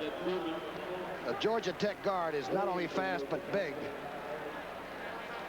Poor cornerback out there, Tim Collier, has got that guy right there, Kent Hill, 6'5", 260 pounds, bearing down on him full speed on that screen. And you got to set up and cut it back inside, or the defensive coach will try to run you off. There's Collier, number 47. You got to make them. You got to get enough penetration so they do cut inside. He has done that, but he's taken a couple licks for it. 1st and 10. Ferragamo going for Denard. Collier makes the tackle at about the 39-yard line. Preston Denard is a very nifty person. And Ronnie Lott was saying that when they want a real clutch catch or something, that he can almost tell by Denard's eyes and face that he feels like he's the one that should get it. Now, Collier's a good cover man. He's got about 9.5 speed himself. Denard makes a good cut here. Collier plays it about as well as you can. Looked like he got a hand in there very close to the football, but good concentration by Denard. Excellent throw by Ferragamo. 1st down Rams. Denard was a great signing by, I believe Klosterman found him as a free agent out of New Mexico. Played very well. Tom Brookshier with Wayne Walker in the sunlight at Candlestick Park, and the 49ers are very much alive, thinking playoffs. Ferragamo on 1st down. He's got a lot of time. Ferragamo almost intended for Barber, and Keena Turner may have gotten a hand on it. Hey, the Rams are doing a pretty good job pass protecting. I'm not saying the 49ers are the best pass rushing team, but Ferragamo's having a lot of time to look around. They came in with just 15 sacks, the 49ers did. The Rams had 18 on the season.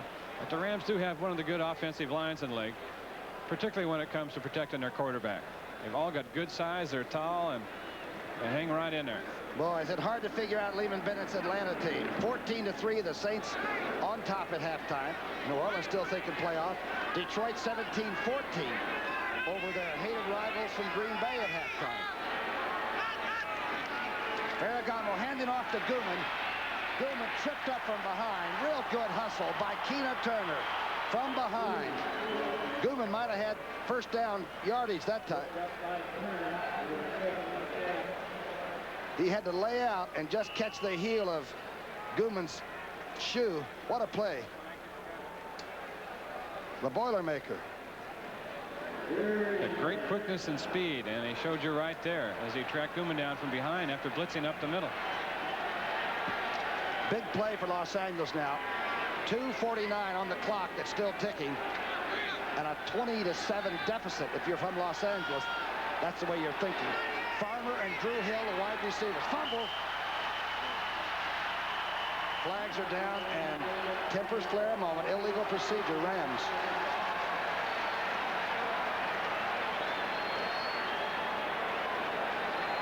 Illegal procedure on the Rams might be the fact that Ferragamo took his hands out from underneath the center too early. See if they call it on the quarterback. False start, 15 offense. Third down. Once you set your hands under, you can't move them and take them out. Well, you sure could get a lot of defensive guys off sides if you could.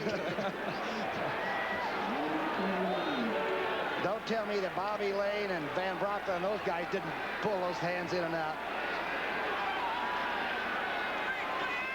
Call is on Ferragamo. It's third down and 15. Blitz is on. A lot of time. Ferragamo with the time. The flags are down. Out of bounds, incomplete, intended for Denard. And the flag was down about the 32-yard line. Just a few feet away from Jackie Slater, who's still on the ground now. Slater's up. Third and long. A lot of protection. And holding called against Los Angeles. He declined, too. The crowd sits back a little bit. 78 offense. Penalty is declined. It's fourth down. Jackie Slater was the culprit, and now Misko is in there. He's been busy, but the Rams have been in this football game and still are. Don't make any mistake about that. McLemore's back.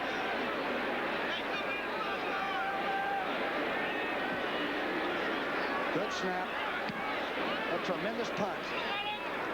McLemore at the 16. McLemore gets out to the 30. He's tough to get a shot at. He's got some fine moves. Kirk Collins down to make the tackle. Good run back, though. He's already had a 93-yarder for a touch. Wow, 20-7, San Francisco. Nolan Cromwell of the Football League, and of course there's Nolan Cromwell, the Pro Bowl safety man who was KO'd almost by Sylvester Stallone. It's one of the great spots around the country they play, huh? Guys, the other teams will be glad to know that he's got a glass jaw. Try to find something wrong with him. I wonder if Sylvester Stallone's ever played football.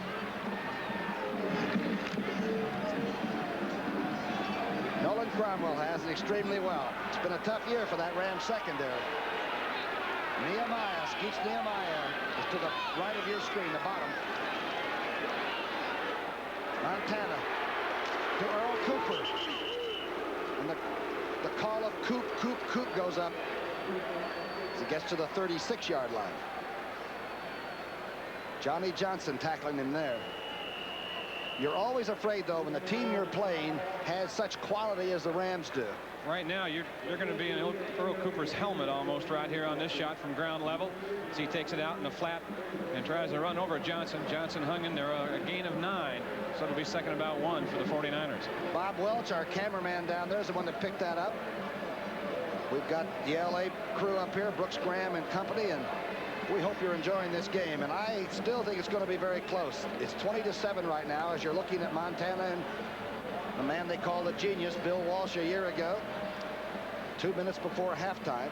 It's funny how Walsh said, I'm the same guy. And Friday, a couple of times, he called the team together and said, look, are we going to concentrate? Let's do it right, or we're going to stay out here longer. They had a long practice Friday. Well, a couple of weeks ago, he had written off all their chances for the playoffs and wasn't even considering it. All he wanted his team to do was come out and play the last 2 games of the year, the same championship caliber that they showed last year, whether they got in the playoffs or not. Now, all of a sudden, because a lot of things have happened, this game is meaningful, but he still wants that good quality performance out of his team, and that almost means more to him than getting in the playoffs itself. Yeah, I said almost. Don't forget at halftime, the scores and highlights with Brent and Irv with a special feature called It's Hard to Say Goodbye, quote and end quote. People, the recent people that have retired, the great players, and it is hard to say goodbye to pro football. You've been successful at it. That's at halftime. Inside handoff, Earl Cooper. Looks like a first down shot. Never quite been the ball carrier that he was drafted to be, but he's a good pass receiver coming out of there. He's got great hands, and there's nothing wrong with him effort-wise or anything like that. From the fullback position, he's just a touch slow getting to the line of scrimmage. It takes him just a while to get on track. That was always my problem. 1st and 10. Ball is just over the 40.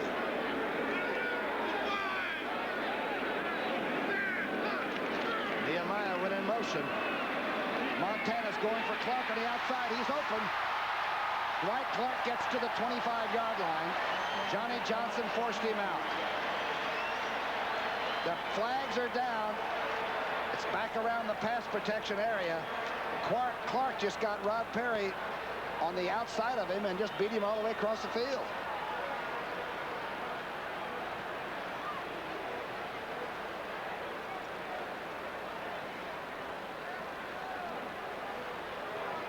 Tom Dooley. Holding, 78 offense, first down. Lindsey Mason, the gigantic Kansan at left tackle, detected. Here it is right here now from the end zone. Mason is the left tackle. Number 78, the big guy right there. Now, Nehemiah really cleared out over here for Clark.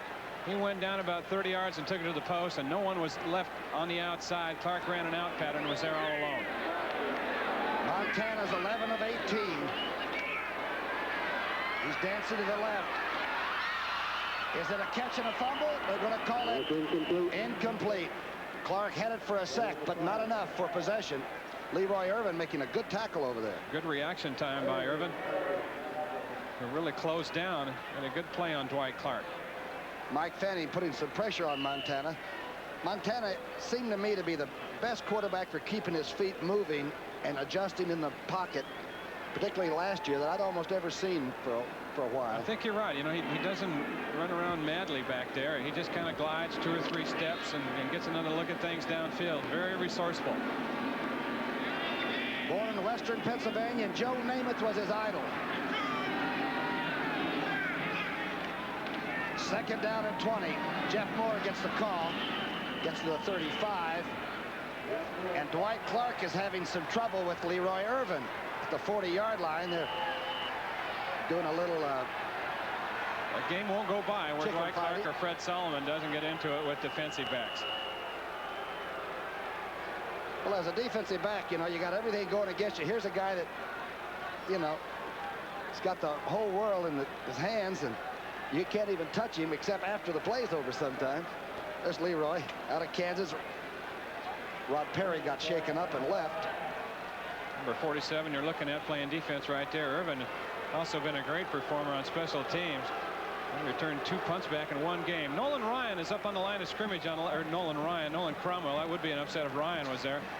Cromwell played the heck out of this, almost like a linebacker. See number 21 there? He lined up right on the line of scrimmage and played it just like an outside linebacker. Good job by number 21 Cromwell. Tell you made Nolan Ryan's whole day. Do you know that? Yeah, I probably have. Cromwell would like to have his fastball, and Ryan would like to have made that play. We've talked before that the Rams are not just a 1-7 ball club.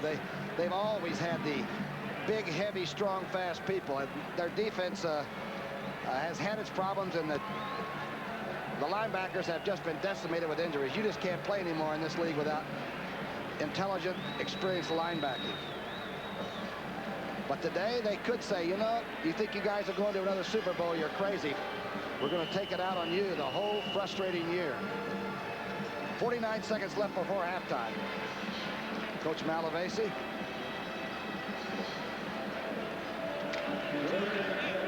I don't know what Ray was calling for then. He was motioning toward the dressing room. Not yet.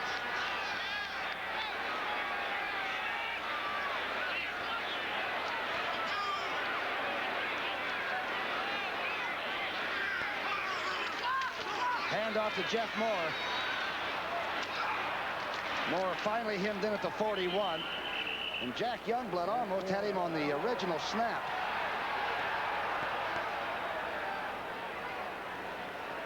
.33 seconds. It's clicking. It's down under a half a minute. And the wide receivers and the defensive backs are still getting in after it down there, rookie, like you used to. Watch right here now. Here we go. Leroy Irvin and Dwight Clark. A little head slap by the defensive back. It's 2 chucks. Huh? That's 3 chucks. I don't think they're going to hurt each other in that sequence. Inside the 5-yard zone. You can chuck them at least once legally. After that, you're on your own. Leroy Irvin's back deep. It's going to click off. No punt, no return. To the penalty accumulation by the Rams.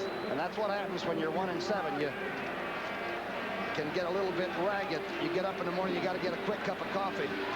Or you kick your own dog or something awful. Here we go. Famous Amos Lawrence is back to receive, and Lansford, of course, is going to kick. He's standing on the 30, will go to the 35. Dana McLemore is back, too. Crowd's getting back in their seats here. Here goes the second half. It's a high kick. Lawrence at the 1. Lawrence carrying the ball rather wildly. Gets to the 24-yard line. And 62,000 people were inhaling because he has a tendency to fumble anyway.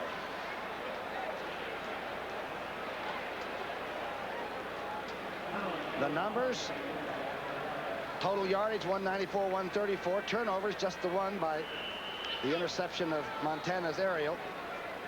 Time of possession. Tell you, special team run back of a punt, a 93-yarder is quite a shot in the arm for a football team. 1st and 10. The ball is on the 25-yard line call.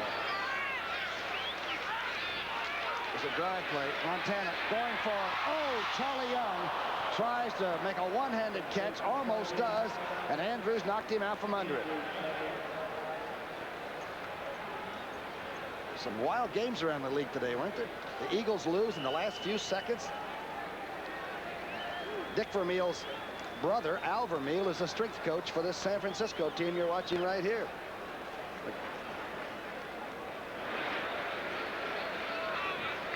Here's a touchdown. Joe Montana to Ronaldo Nehemiah in the first half, which put the Niners out in front 20-7. It was tipped, and he stayed with it for the score. 2nd down and 10. Montana moving. Oh, what a good play. Gets it off to Francis. Francis gets the first down. Is really collared by Mike Riley. What a move by Joe Montana. Well, we talked about his resourcefulness and the fact that he'll move around in a pocket. He can get out of so much trouble, and it's so tough on a defense. At that time, he throws better on the run, I think, than any quarterback in the National Football League. I would say that without question. That time he threw, his legs were crossed, and he was falling backwards and still got it on the money to Russ Francis. A tight spiral from the hip. 1st and 10 out on the 38-yard line. Rams are in that 4-man line of theirs. Montana's got time. Overthrows Clark. It's intercepted and dropped. Rod Perry had it and lost it.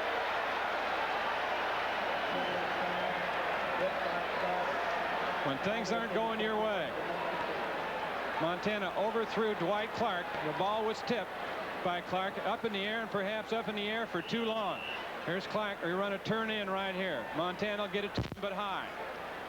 Rod Perry had all kinds of time. In fact, he probably peeked around a little bit. Yes, he was looking downfield to see how much room he had and where he was going to go, and didn't stay with the football. George Andrews, the linebacker, really buried Clark there when he jumped up. It's a moment of truth. 2nd down and 10. Handoff to Jeff Moore. Moore to about the 40. I'll tell you, there's beginning to be some real heavy hitting now, and it's getting just cool enough. It's cooled off a little bit. The sun's gone for the most part. Now everybody begins to get a head of steam up. You'll see some rocking and socking now. 3rd down and 8 to go.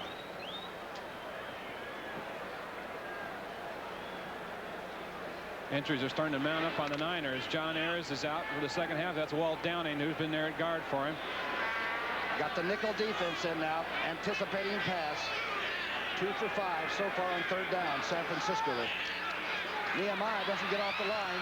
Cody Jones chases Montana. Montana gets Clark. It's not going to be enough for a first. Andrews in there on that tackle. And Pat Thomas in on the tackle. And Cody Jones really went after Joe Montana and flushed him out.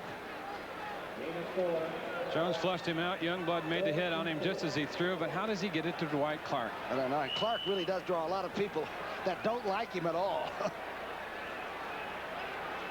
Here's Miller, Jimmy Miller, the Mississippi gambler here. Leroy Irvin. Miller will try to kick it away probably.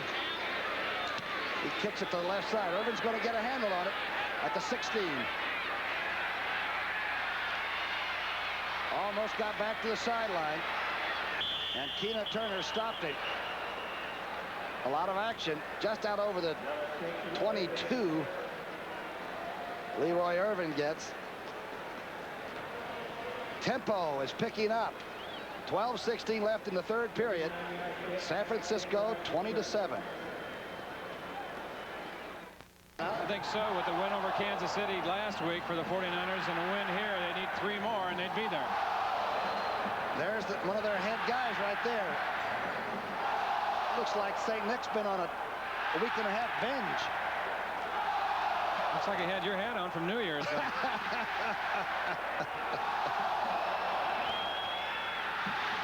He's in better shape than I am.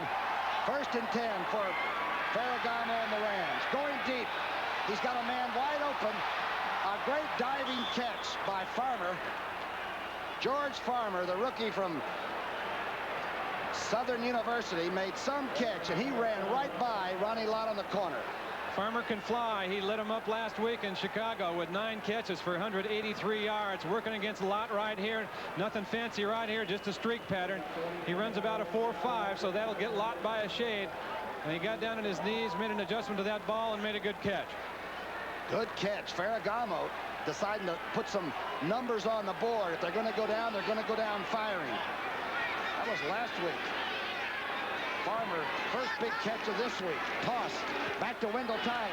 Tyler's hit hard, spins and gets to the 33-yard line. Good team defense that time by the Niners. Jeff Stover, the right defensive end, strung it out. Willie Harper fell back and made the tackle. The Niners are shorthanded now on defense. Stover's going to be in there a lot because Fred Dean, injured with a thigh, may not play in the second half. Another defensive end, Mike Clark, injured shoulder, may not play in the second half. So they're getting shorthanded on defense. And Jim Ringo, in charge of that Ram offensive line, will go after the young guy, 72, huh? Here's the play-action pass. The blitz is on. Keena Turner came on the blitz. And Ferragamo really almost wasted that one. Trying to get it to Barber, I believe. Good pressure up the middle by Keena Turner, the blitzing linebacker that time. Almost tipped that ball. It was right in Ferragamo's face. Good time to come with the blitz right in his face, huh? We talked to him on Friday. Brookie, you were impressed with number 58, Keena Turner? Those linebackers are all so quiet, and they seem so nice when you're talking to them. You go out on the field with them, they wrap you across the side of the head. But you're right. Nice kid. He's got his brother out here living with him while his brother goes to college. A big 3rd down play. If the Rams are going to get back in it, the time is now. Ferragamo, quick screen into Guman in the flat. He's tackled by Keena Turner. Pretty good play. A little extra action as the Rams go after Turner, but a good reaction play by number 58. I hated that play more than any in my 15-year career as an outside linebacker, Brookie. You got to drop and try to help your defensive backs out. And then there you go on your drop. Then they dump it out here to a back with linemen out in front. You're supposed to come up and make the tackle, and you just don't do it any better than that. Guman might have read that block wrong. He might have should have gone inside. Guman has cut it in twice on 2 times previous to this. Thought he'd cross him up by going outside, but Turner had great position and made the play. And the Rams are going for it on 4th down and 6. Ferragamo. Wendell Tyler makes the catch. He may be short of the 1st down. Now he has the 1st down. Was he down? He made a spin after being hit by Collier, and I believe Reynolds too. A low center of gravity saved Wendell Tyler's life. Well, we said just in the first half that the 49ers were talking about the catch he made against them in the first game down in Anaheim for a touchdown. This one may be every bit as good because he took some contact on this one right here. The 2 49ers knocked themselves off him. He stayed up. Look at that. He got a hand down and kept his knee off the ground and stayed up. What a great athlete. He can get his amateur standing back. He can go in the Olympics as a gymnast. 1st and 10. Ferragamo to Guman. The slip screen. Guman cuts inside this time. A missed tackle. Guman is to the 12-yard line. The slip screen to the right side. Collier having to make this tackle. 3 times they ran it to the left. This is the first time they've run it to that side. Guman again cutting it in. If you've been with us all day, you've seen this play 4 times. Guman's in the backfield, number 44. He's out immediately. The 2 linemen go out. They get a block on the cornerback lot right here. Guman cuts it up inside. Horn is 55. He misses a tackle, and Guman runs right through another one. The Rams are knocking in the 3rd period a lot of time. And don't forget the missed extra point. Ferragamo to Tyler. Wendell Tyler inside the 5-yard line in a hurry. Ricky, you know, a lot of times a guy like Tyler, 26, when he made that play out in the flat, taking that hit from those 2 guys, kept his hand down and stayed up. The other 10 guys on the field say, that guy's giving us that kind of effort. We all got to start pulling up a little bit more. And you can tell on this drive they have. Their offensive line right now is controlling the game as well as they have through the first 2 quarters. Better. You brought up a good point that playing their last game on the road might make them even play with more ferocity.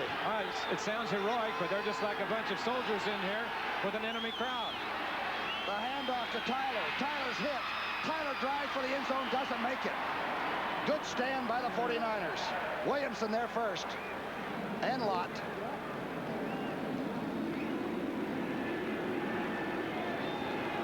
Williamson and Hicks make the tackle. Here comes Dean. I'm sorry, Brooke, to interrupt you, but Fred Dean is limping on the field. He's got a thigh. Goal yardage, short yardage situation. They need him in there. They got the first down, not the touchdown. Tyler's 2nd effort. Can't be over 192 pounds. Big on the left side. He's strong in that hard area.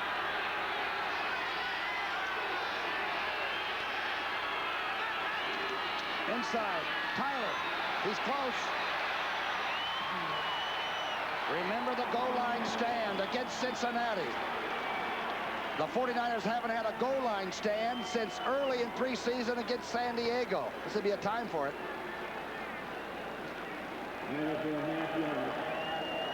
The front guys just go down, grab grass. They want the linebackers to clean up. Horn, number 55, came over and made the initial contact and just kept Tyler out of the end zone.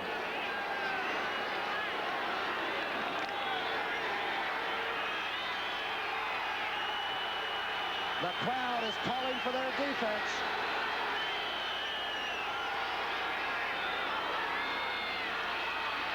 Ferragamo to Barber. He's not there.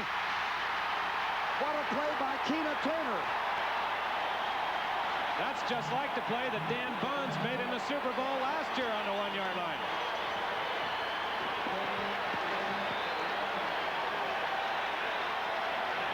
The crowd is standing and cheering. It was 1st and goal from the 1. Play action. Ferragamo wanted to go right. That was Hubbard. He had to come back over here to the left side to Barber. His tight end slipping out. And Turner, the young linebacker, right there on top of him. It is 3rd and goal from the 1.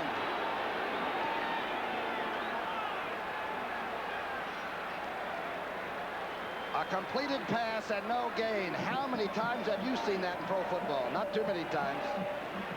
The 49ers called a timeout. From the defensive viewpoint right here, Ferragamo. Good adjustment by him, or he could have been in trouble back there in the pocket. He went from one side to the other. Turner over on Barber all the way. And he's tough to wrestle down, but Lott shows up to help. And Barber is really a good inside the 5-yard tight end, too. A big gasp right here for Los Angeles. 6:09 left in the 3rd. 20-7 San Francisco, but now it's pillar to post. That's the distance the Rams need to really climb back into this ball game. Malavasi's team is pulling out all the stops. You're loading up, boy. You're shooting the bolt down here. If the Rams don't score now, they might say, well, let's save ourselves for next year. This is a very, very large third down play. The Rams so far 1 of 8 third down conversions.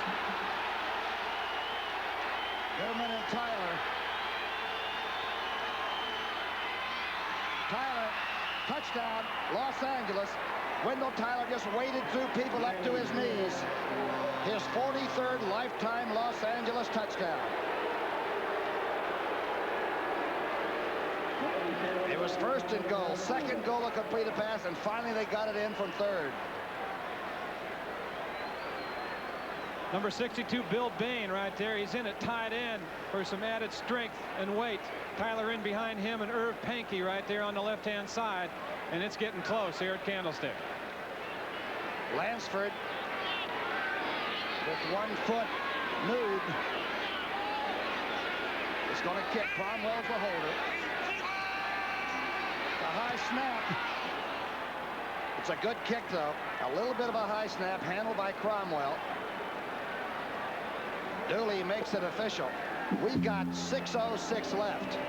The 49ers missed 1 field goal, 1 extra point. The Rams are getting close. The man behind those numbers is Wendell Tyler, and there have been some great people carry the football in Los Angeles through the years. The Elroy Hirsch's and the Ronnie Wallers and Ellison, and you're just some great players. This guy is one of them. Here's the kick. Lansford kicking off. Amos Lawrence and Dana McLemore. McLemore at 17. McLemore up over the 30-yard line. Lansford's short kick. All right, let's go to New York City now, where Brent Musburger has an update. Rookie, it's going on all over the place. Green Bay is about to fumble in this sequence, recover in the end zone, and they have jumped ahead of Detroit as a result of it. That's not all. San Diego has just tied the Raiders at 20. Let's go back to Tom. High fives everywhere around the league. It's been a crazy last day. Montana, 2-step drop. Oh, almost caught. Good defense by Pat Thomas, and Clark still almost caught it. They're talking about it. Excellent defense that time by number 27, Pat Thomas. Montana that time did what he doesn't normally do. He played stare down with Clark. He didn't look anywhere else. Look at the battle going on here. Thomas stay right with him and then reach across with that one hand and get it on the ball and just bat it away. Thomas at 5'9", Clark at 6'3". Good job. It's second down and 10. Montana throwing again. The blitz is on. Jeff Moore has it. They're going to call him down. They said Riley made the tackle.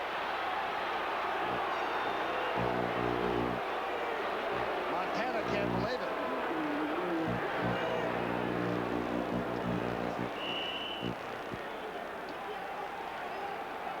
Number 57 is Riley on the outside. Mike Riley, the rookie from Oklahoma. Randy Cross out there with him, trying to block him from behind. He hangs in and does a pretty good job. And I don't know whether that knee was down or not, but it was on him. Pretty close. Yes. Moore and Cooper in the backfield. Cooper's in motion.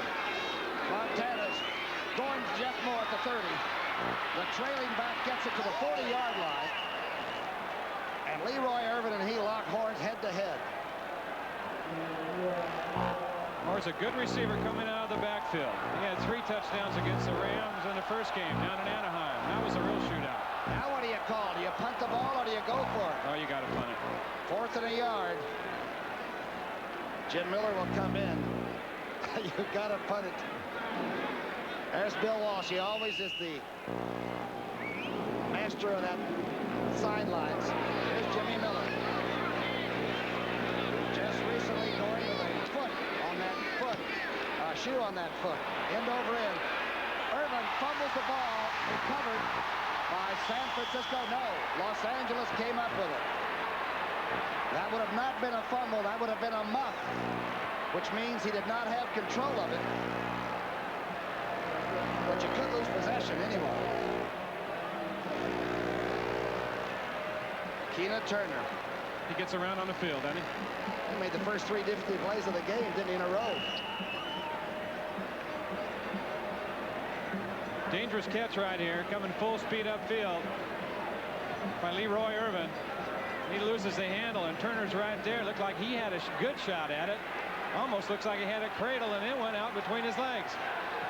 And Leroy Irvin recovered his own muff. Wendell Tyler dropped at the 36-yard line. What a play by Kugler. Pete Kugler, the nose tackle, Brookie, started out the season as a defensive end, and then in training camp they moved him to offensive guard. He's a real bright, intelligent guy, but his head was spinning because he didn't know where he was going to play. He came back at defensive end, and then when John Hardy had problems playing the nose, they moved Kugler in, and he's got the starting job now. Why would you want to play nose tackle, though? You got to be a different breed, don't you? It's wild in there. 2nd down and 8. Toss back to Guman. Guman gets almost to the marker. Stover making the tackle. It's short of the first down. Guman is a good cutback runner.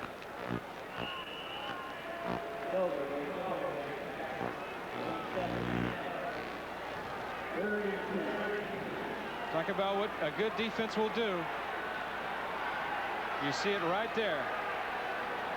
You know, last year when the 49ers went to the Super Bowl, they only scored 2 more touchdowns than they did the year before. It was the defense that made the difference for them. 3rd down and 2. Handoff to Thomas. He's still on his feet. The flags are down. There's a flag down. But Jarrell Thomas gets to the 45-yard line. Dwight Hicks shoves him out.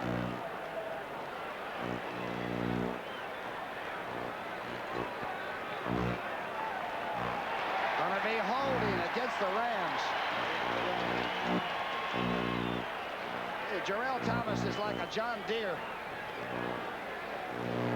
He went to college right down the road from here, San Jose State. He hasn't played much this year, and he's got a lot of friends up here in the Bay Area that are at the stadium today watching on local television because the game is a sellout, and he wants to perform. Holding, offense, 3rd down. Just the whole offense. The Rams now have acquired 8 penalties for 78 yards.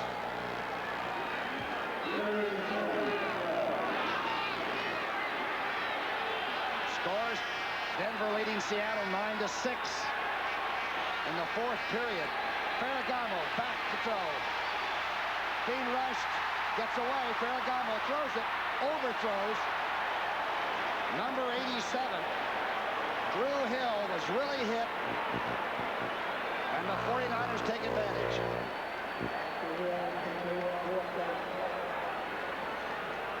Ferragamo, an excellent job that time avoiding the sack. But with 4th down, or rather 3rd down and 11 yards to go, he really had too far to run to pick up the 1st down. Had to throw it, and there really wasn't much downfield. 3:18 left in the 3rd period. The Rams do have a fake punt, but this would not be the time to pull it out. Maybe it would at that. No, Bisco kicks it. It's not a very good kick. The 31-yard line. Dwight Hicks. Hicks at the 40. Hicks at the 44-yard line, and the flags are down. They might have grabbed his face mask.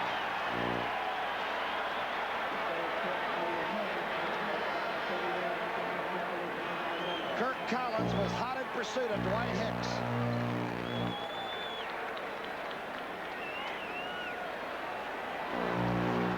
Dooley looked like he was almost embarrassed to have to call it.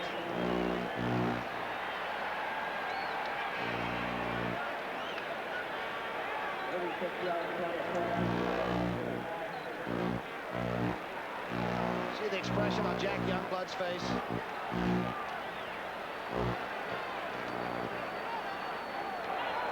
Face mask, 42 kicking team, 1st down. Here's the penalty as Hicks gets to the outside, breaks the containment, heading for the sideline right here. He's straight armed, and there's the grab, inadvertent, but it's a penalty.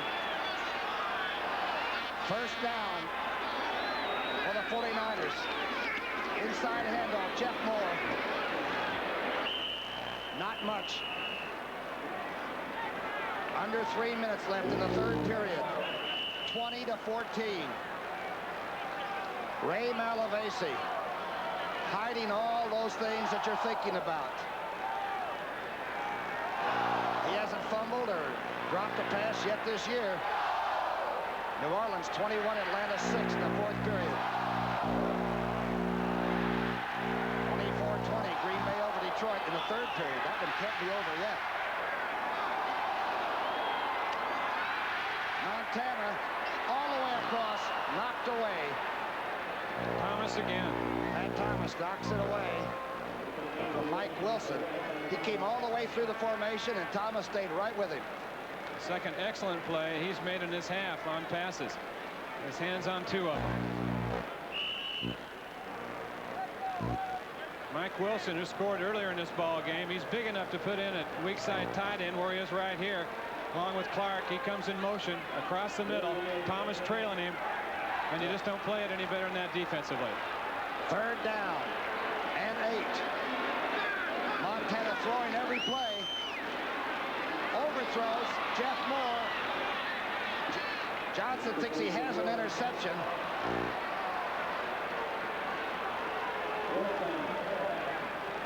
The Longhorn gave it his best shot. Not a very good offensive series for Joe Montana. A good defensive series for the Rams. It's 20-14. Don't forget. There's Leroy Irvin. If there's any guy you don't want to have the ball in the hands of, it's the punt returner that Miller's kicking to. It's a short kick. Irvin at the 21 fumbles it.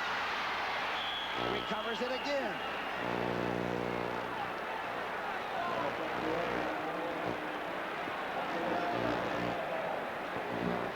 Malavasi may not want to coach anymore after this. Leroy, you're giving us all a fit. It's 20-14, 2 minutes left in the third. Raise your hand. You got it. Raise your hand. You know it. You feel kind. And the playoffs would be theirs with all things being equal around the league today. But I'll tell you, the Rams have not just taken a trip to California, to the northern part of California for fun. They are playing hard, and they trail by 6. And we've got 2 minutes left in the third period. And the Rams have the football. Vince Ferragamo.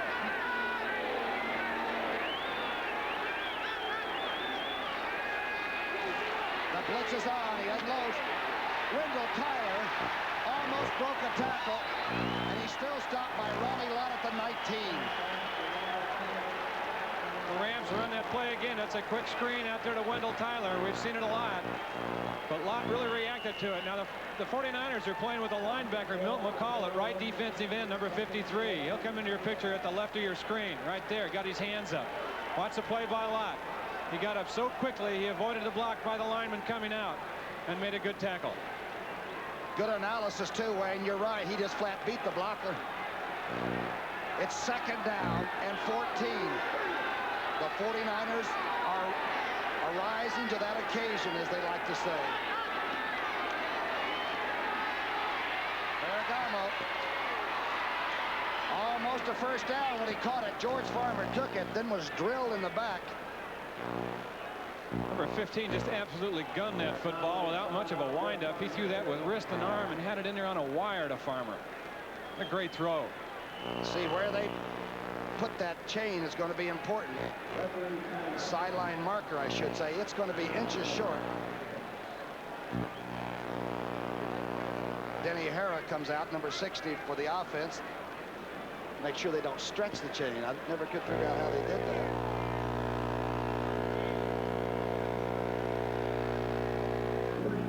First down by 3/4.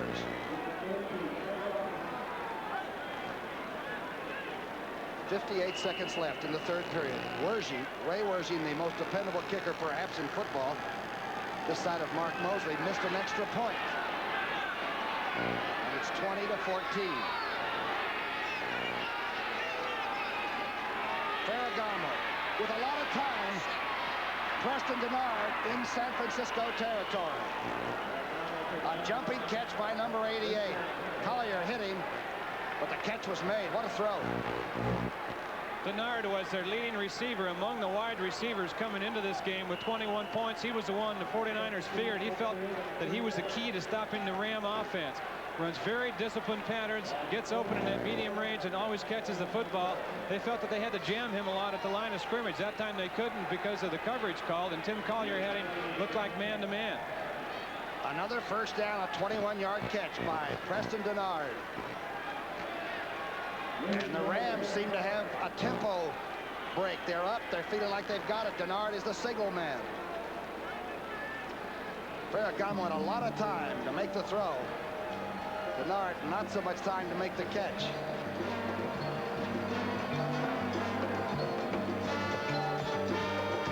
Minutes left. Candlestick Park. Been some great baseball players here, but this football team is very hot in this area. All the year-end reports on what happened this year in San Francisco and everything. The first story was the 49ers the day they beat Cincinnati. They're trying to recapture it here today. They've been pumped up since the start of this game. We're talking about the Candlestick crowd. You convinced me it's a good place to start a new year out. We wish everyone a great new year, and thank you for sitting in with us on this one. One more quarter to go.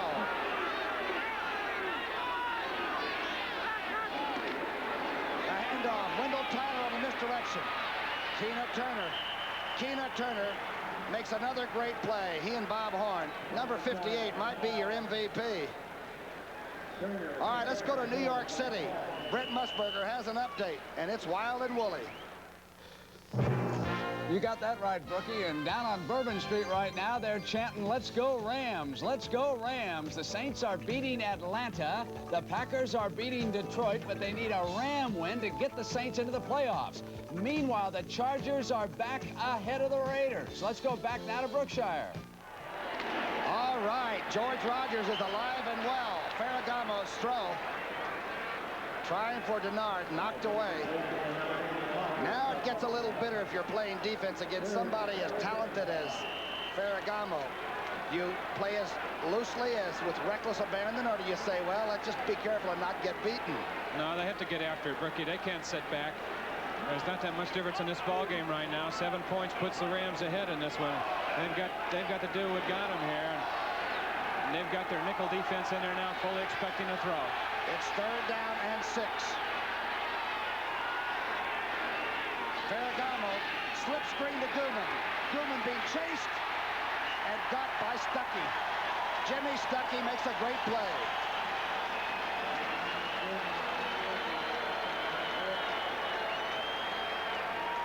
What a play by a defensive end. Stuckey, the #1 draft choice 3 years ago.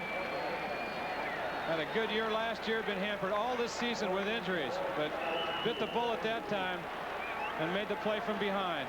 They've really missed Wayne Board, and young Stuckey just took up some of that slack. Here's Misko punting from his own 45. Trying for the corner. Trying for a nail. Boy, there's some kick. That's one of the great kicks of the year right there. Inside the 2-yard line by Misko. That can pick up a defensive ball club. You got the young bloods coming out breathing fire. This is going to get close. We'll return to Candlestick Park after this word from your local station.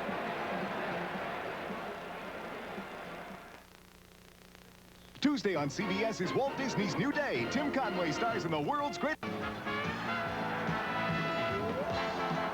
quick set of the stage here at Candlestick Park. 13:36 left in the 4th period.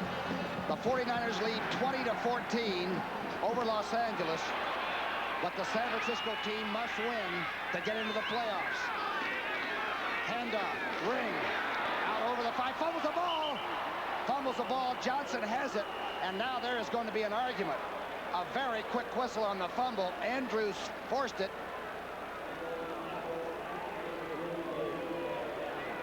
They're going to call it dead. Tom Dooley, number 6, with the R on his back. Ring carrying the ball, hit, quick fumble. 2nd down and 5. The Rams have come to play today. Montana handoff to Ring. Ring runs at Jack Youngblood's side, gets maybe a yard or two. Riley in on the tackle. Now you're talking about players that are going to suck it up. I'm telling you, the Ram defense is going to be using the old head slap, the Deacon Jones slap. They'll be doing everything this series in particular. Number 85, Jack Youngblood over there, been around for 12 years now. A very prideful man. Last year was the first losing team he had played on. And Mike Fanning and Cody Jones and Reggie Doss. 3rd down 2. Here's the fake by Montana. He's out of the end zone. Montana is going to run for the 1st down and more.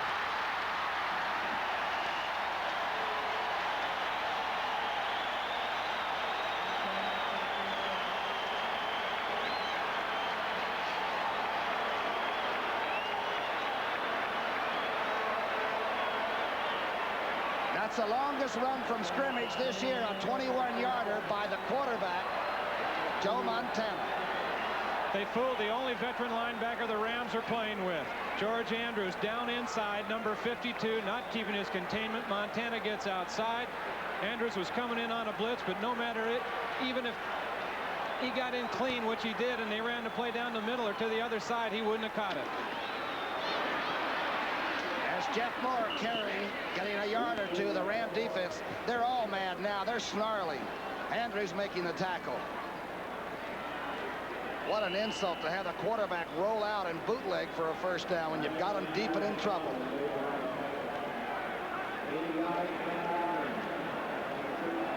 Number 1 pick out of Nebraska.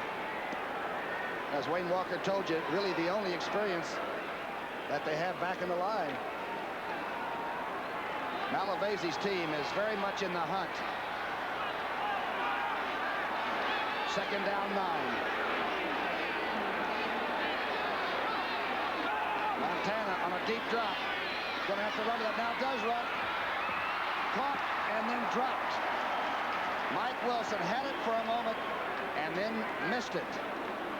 All right. Let's go to New York City and Brent Musburger. Brookie, the snake is running it up down there on Bourbon Street. How do you figure the Atlanta Falcons? Just when you think they're a super team, they fall apart. And right now, the Saints are ripping on them down there, 35-6. Let's go back to you in San Francisco. That's the most amazing thing. We asked Bill Walsh Friday which team he thought was the best they had played, and he said Atlanta. When they played us. That's right. That's 3rd down 9. 3rd down 9. Montana. Lofting for the corner. Skeets Nehemiah off the fingertips. Defended by Kirk Collins. Montana took a little off and thought the speed would compensate. Don't think it could have thrown it any better. I think that ball was catchable just off the fingertips of Nehemiah. But the Rams have held here, and there's 10 minutes left. And the Rams know what a nice short flight it would be to upset San Francisco and then go back to Anaheim. Here's Miller's kick. It is not a good kick. Irvin, a quick fair catch at the 38. And the Ram bench begins to get very lively. And the 49er bench, nobody's even sitting on the bench. 10:25 left. 20-14.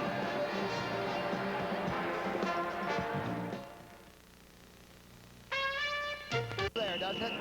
Ray Malavasi. But I'll tell you, his team is hot, and they've got a chance. There's a lot of time left. Vince Ferragamo. 1st and 10 on the 38. Quick step outside. Denard steps out with it. Things are happening fast. Let's go to New York City and Brent Musburger. Brookie in Wayne Walker's old city, Detroit. Now they're chanting, "Go Rams, go Rams," because they move ahead of New Orleans as they move up on Green Bay with an end-around touchdown by Rubik, 27-24. Back to Brookie in San Francisco. Oh, you couldn't write a script for this final day of a crazy, bizarre season to start with. handoff to Guman. Guman to the 50-yard line to midfield. Hardy took a ride on his back, and that's good enough for a first down. Remember the missed extra point. Wayne Walker told you about it at halftime. Werging, Mr. Dependable, has missed 2 this year, but the one today is large indeed. Regardless of the outcome of this ball game, a team like the Rams, 1-7, is ex-players of both of us. It kind of makes you proud that you once played this game, that guys can come in and reach down and get something and make this the game it has been today. That's for sure. First down pass to the flat. Denard with a lot of room now. Collier's giving away a lot of room to Preston Denard. Yeah, they've spotted something over there. They get to a certain formation and they're getting single coverage, and Collier, new to the team, he's been with them less than a month. It's just playing it loose and safe over there. You know, that's a good way to play the cornerback spot in a lot of ways, because it takes a lot of those to beat you. But they can get close. The field goal's not going to bother the 49ers much right now. They've got to keep the 7 off the board. Look at that wild score. Los Angeles 27, the Raiders. San Diego 27. Denver over Seattle in a game where they can't get any points. Ferragamo's going all for it. Oh, touchdown. George Farmer, the rookie from Southern, just took one right over the shoulder. A spaceship hurled by Vince Ferragamo for 42 yards. High fives everywhere. Farmer proving that last week against the Bears, no fluke. And a great throw by Ferragamo, who the 49ers said going into this game, their defensive back said that he threw the long ball better than anybody in the league, and showed you why there. That rocket was right on the money to Farmer. Walsh's team now back to the wall, and suddenly the Rams have at least a chance to laugh. Not last yet, but at least they're laughing over there. Cromwell will hold. Lansford will kick. He's missed 1 extra point this year. It's down. It's good. Hello there. Hello, football game. The 49ers now got to go to work on offense. Look at this. Farmer, 2 years on the injured reserve list, getting his first action this year, making the most of it. A great throw by Ferragamo. Here it is again now. Farmer with a 39-inch vertical jump. He used it last week. He didn't need it here because this throw was on the button.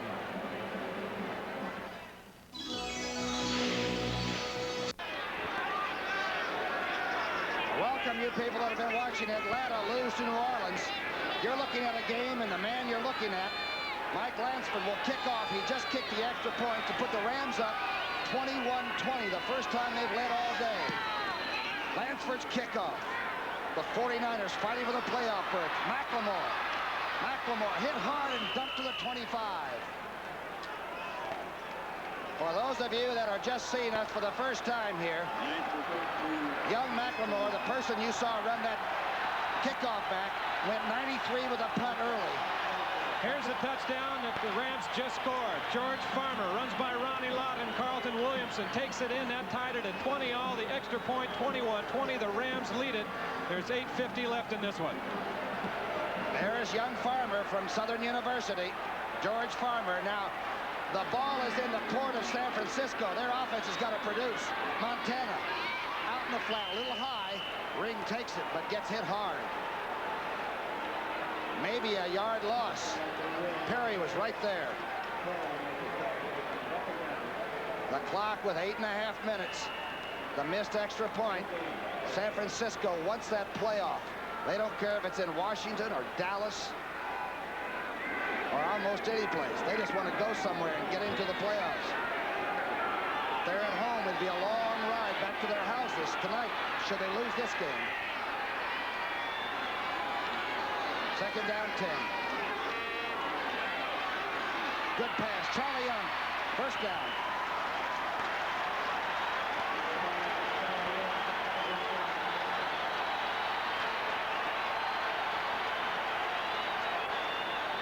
The veteran tight end from USC. Don't forget, 60 minutes following football will be seen in its entirety except on the West Coast. Charlie Young's coming out. Means Russ Francis, number 81, is in. Not too much of a drop-off in talent there. Tom Brookshier with Wayne Walker. The draw play to Ring. Ring breaks the tackle and gets to the 44-yard line. Pat Thomas just did trip him up there. You know, Ferragamo, they said they looked at the movies and that he could have had 700 yards against the Chicago Bears. He got off to that bad start. He was 1 of 7 at the start of that game against the Bears last week. Ended up with 509 yards, the second best in NFL history. But you got to give his receivers credit, too. They said he had people open all over the place. Second down 3. Montana misdirection to Ring. First down to the 45-yard line of Los Angeles. Pat Thomas, another tackle. Bill Ring, who was cut by the Pittsburgh Steelers, a local guy. He went to BYU. He came back, hung around here, signed with the 49ers.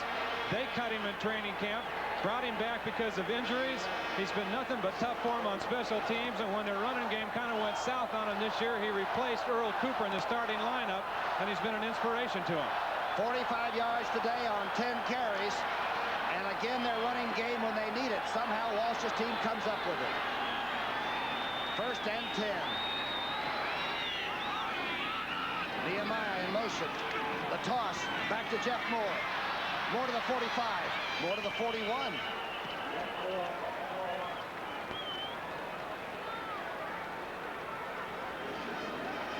A field goal, of course, by Wershing would help the San Francisco cause. Under 6 minutes now. Still too much real estate to think about kicking. And still too much time, really. Cooper comes in the backfield. A good pass receiving fullback. Time left, 5:36. And ticking. Second down and 7. The quick out turn to Jeff Moore at the 40, 35, inside the 30 to the 27-yard line. Cromwell making the tackle. I think maybe once again the threat of Ronaldo Nehemiah set that play up. He was over here lined up on the left side, ran a short post pattern down inside, took everybody with him.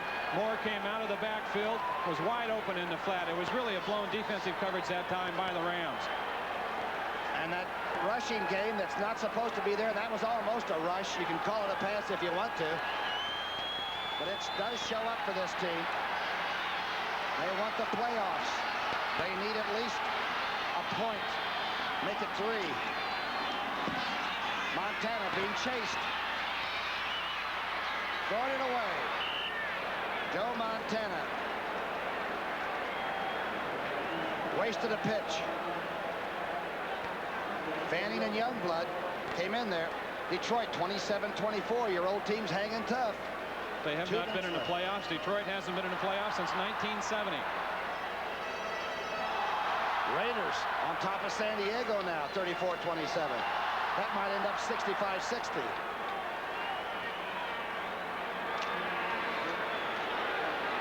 It's a noisy crowd now. And it's a war on the playing field.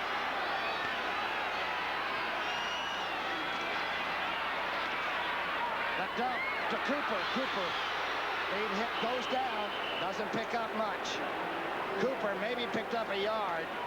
Johnny Johnson makes a good tackle. Made an excellent tackle. Bring Cooper down for just a very short game. Cooper looked like he just fell down that time. You know, for a big fullback, he's got to carry that mail and break a tackle on the safety man once in a while, doesn't he? That's why he's not starting at fullback. That's why Ring is in there. That Cooper will come in these passing situations because he is such an excellent receiver. Okay, Clark is to the right of the screen. Mike Wilson to the left with Russ Francis. This is a big play here. Montana running, throwing. Russ Francis made a great catch. Is it good? I think it was Dwight Clark. What a catch. I don't know how he caught it on the ground. They're jamming him at the line of scrimmage right here. He's big and strong. He gets off inside, makes the turn. Montana's in trouble. Montana was running full speed when he threw this ball.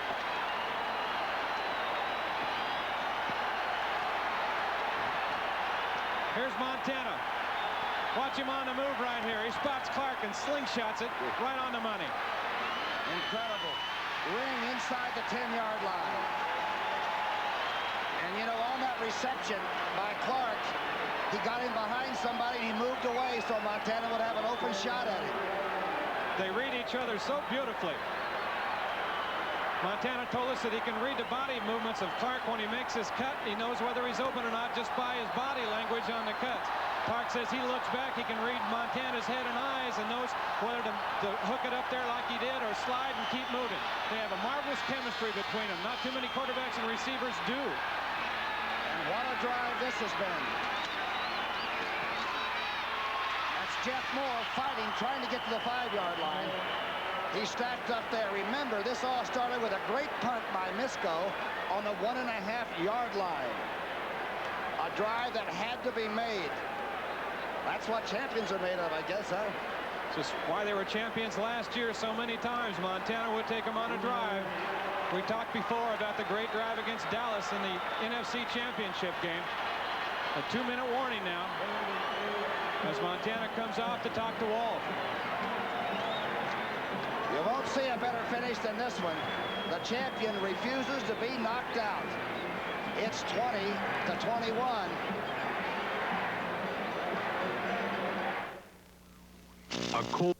Rams have the ball, or the lead, pardon me, but the 49ers have the ball. It's 21-20 with 2 left.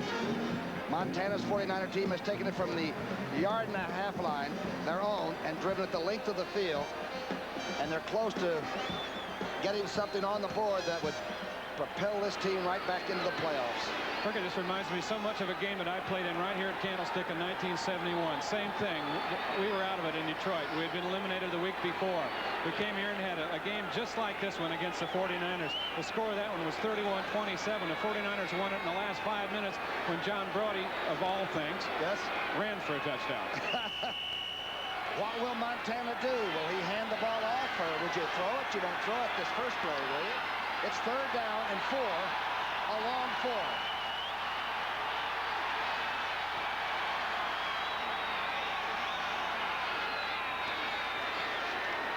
He's going to throw it.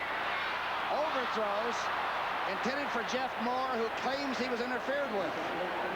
He threw it, but he was extremely careful with it. Now you got to get Wershing out there with the leg. It all boils down to your kicker, whom Bill Walsh said should perhaps have been the MVP of the Super Bowl a year ago.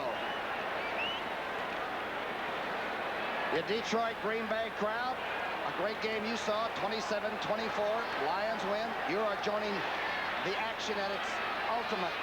Wershing trying for a field goal, and the Rams lead by 1. It's blocked.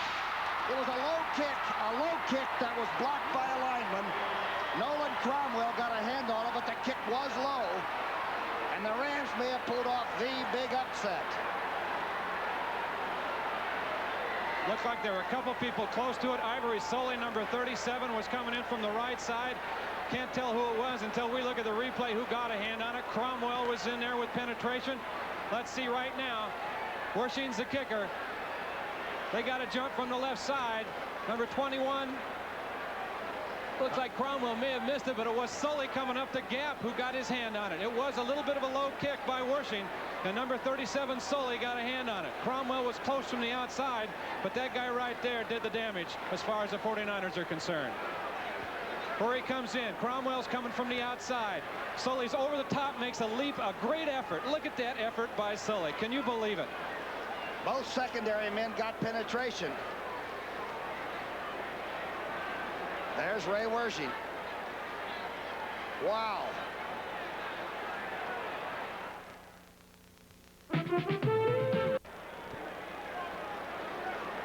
Back at Candlestick Park, 21-20. 4th quarter action. You just saw a blocked field goal. Wershing had hit 12 of 16. There's Ivory Sully, number 37. Rookie, that was one of the great efforts of the year by Sully. He climbed over a blocker, got in through a gap, turned sideways, slid in, got in, leaped again, and got a hand on the football. Bill Friel, my spotter, lets me know that the Rams have 3 timeouts and the 49ers have but 2. Now remember, if San Francisco loses this game, Detroit would eventually be the playoff team. 1:53 left. Handoff to Guman on the misdirection. Guman hit hard at the 21 by Kugler.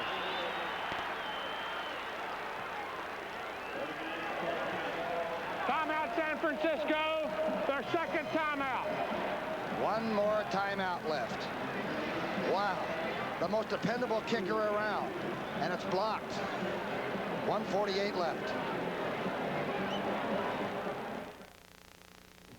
I'm a firefighter.